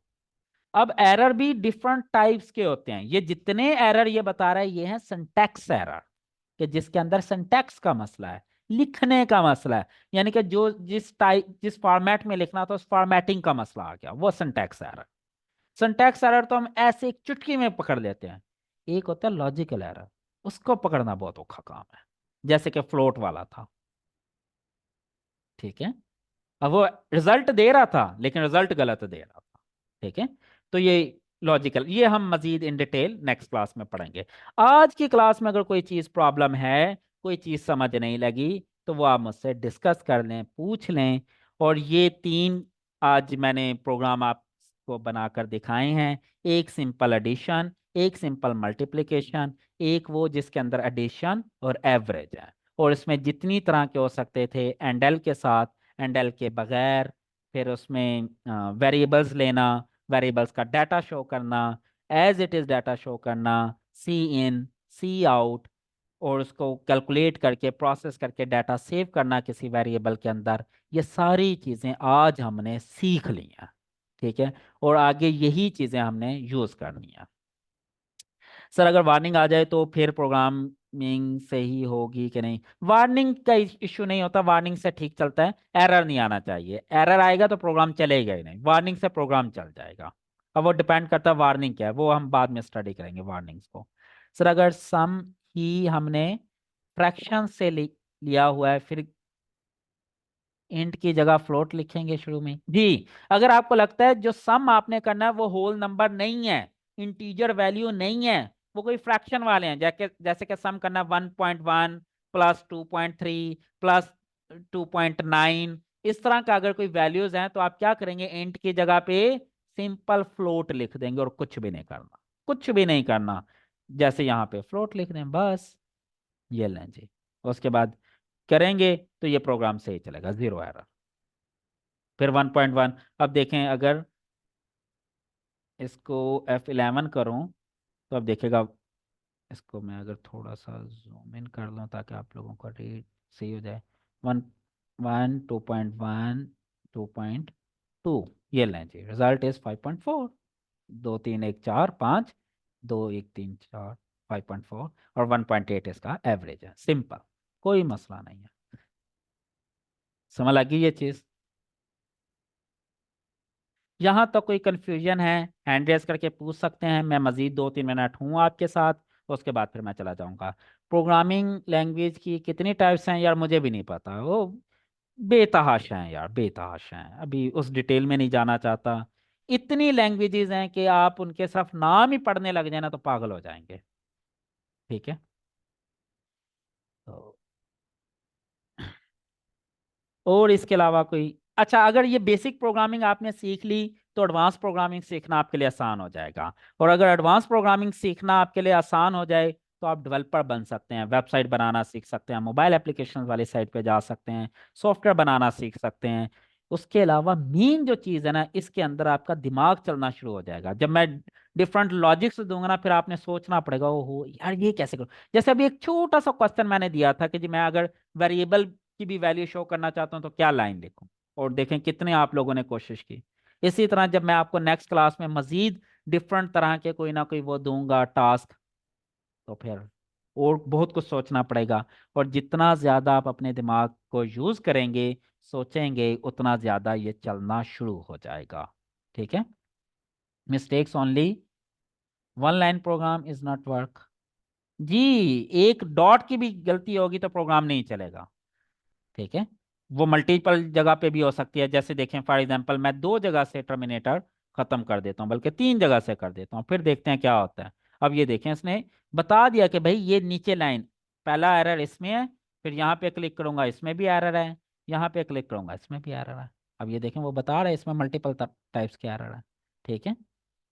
तो ये अगर सेट कर दूंगा, कंपाइल कर दूंगा, ये लें जी एरर जीरो हो गया, ठीक है। All clear. You are a good teacher. I want to be part of your every course. Thank you, Sadaf. Thank you. जी मेरी कोशिश होती है मैं ना बिल्कुल आसान करके पढ़ाऊं, क्योंकि मेरा मकसद कोई नॉलेज शो करना नहीं है। मेरा मकसद ये है कि मेरी बात जो मैं समझाना चाहता हूँ वो आप लोगों के दिल दिमाग में उतर जाए, आप लोगों को समझ लग जाए। पास समझाने के लिए फिर मुझे चीज़ें किताबों से बाहर निकलना पड़ता है। अब दुनिया जहान की कोई भी किताब उठा लें प्रोग्रामिंग की, उन्होंने स्टार्ट लिया होगा, पहले 3 4 चैप्टर थ्योरी के होंगे, वेरिएबल क्या है, ये क्या है, कितने टाइप्स के हैं, मेमोरीज क्या है, ये क्या। वो इतना कंफ्यूज हो जाता है बच्चा कि बहुत मुश्किल हो जाता है। तो मेरा हमेशा प्रोग्रामिंग पढ़ाने का एक ही स्टाइल है कि मैं डे वन जाके सबसे पहले सॉफ्टवेयर के ऊपर प्रोग्राम बनाकर दिखाता हूँ, आउटपुट दिखाता हूँ। अब मैं इसकी रिवर्स इंजीनियरिंग करूंगा। अब मेरे लिए टाइप्स पढ़ाना, वेरिएबल पढ़ाना, मेमोरीज पढ़ाना बहुत आसान हो जाएगा, क्योंकि अब ये एक दफा आपने अपनी आंखों से देख लिया है कि ये कैसे काम कर रहा है। अब बहुत आसान है मेरे लिए इसका कंसेप्ट क्लियर करना आप लोगों। क्लियर होगी ये चीज? यहां तक कोई कंफ्यूजन है तो आप पूछ लें। ओके जी, गुड हो गया। अब असाइनमेंट पे आ जाएं। हाँ जी, now let's come to assignment. What we did today, addition, multiplication, तीसरा प्रोग्राम में एडिशन एंड मल्टीप्लिकेशन, ये 3 प्रोग्राम आज हमने बना लिए। अब आपने क्या करना है, assignment 1, install dev C++, number 2, make a simple program to add,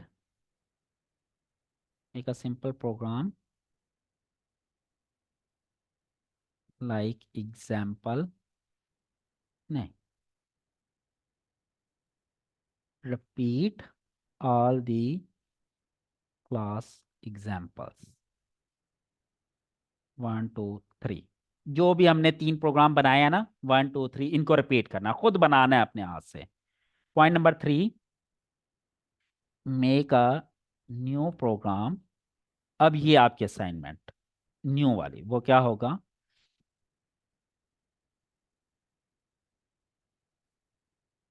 हम्म हम्म हम्म हम्म हम्म,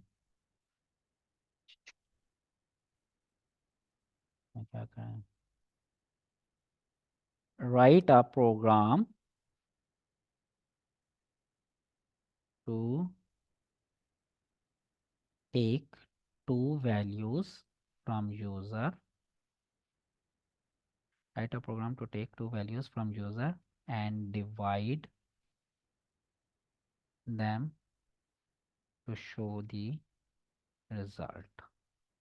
ठीक है, डिवीजन का आपने प्रोग्राम लिखना है, यही होता है ना। आ, अच्छा, एक ये दूसरे नंबर पे एक ये, write a program to take 2 values from user and subtract them to show the result। ठीक है, एडिशन और मल्टीप्लिकेशन मैंने कर दिया है, सब्ट्रैक्शन एंड डिवीजन आपने करना है, सिंपल है, कुछ भी नहीं है। ठीक है, समझ लगी।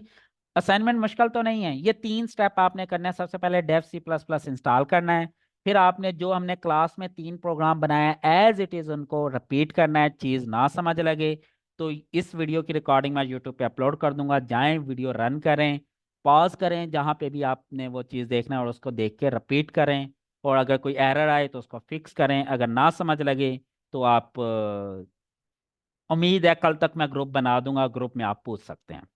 फिर तीसरे नंबर पे फिर तीसरे नंबर पे आपने 2 न्यू प्रोग्राम बनाने हैं, एक सब्ट्रैक्शन का, एक डिवीजन का। उसके लिए क्या करना है, 2 नंबर इनपुट लेने हैं यूजर से और उसके बाद A-B कर देना है बस, और फिर 2 नंबर इनपुट लेने हैं, A/B कर देना है बस, और कुछ भी नहीं। समझ लग गई ये चीज। और अगर किसी को आपको रिकमेंड करना पड़ जाए तो आप ये वाला जो ग्रुप है लर्न विद जीए वाला, ये लाजमी रिकमेंड किया करें अपने दोस्तों को, और साथ में ये चैनल लर्न विद जीए, ठीक है, ज़रूर रिकमेंड करें, इसको फॉलो करें, सब्सक्राइब करें। ठीक है, अपने दोस्तों को भी इनवाइट करें कि फ्री का ये कोर्स है, कुछ भी नहीं, 1,000 फीस है, वो भी डोनेशन है, वो भी अगर आप देंगे तो आप लाइव क्लास में ऐड हो जाएंगे। अगर कोई बच्चा कहते हैं मेरे पास 1,000 भी नहीं है, तो भाई इसकी रिकॉर्डिंग वैसे ही मैं यूट्यूब में फ्री में दे रहा हूँ, तो आप वहां से जाएं, रिकॉर्डिंग सुन लें, जैसे इसका लेक्चर नंबर 1 ये पड़ा हुआ है प्रोग्रामिंग का। ठीक है, आज का लेक्चर नंबर 2 था हमारा। क्लियर हो गया जी, थैंक यू सो मच, अपना ढेर सारा ख्याल रखिएगा, अल्लाह हाफिज।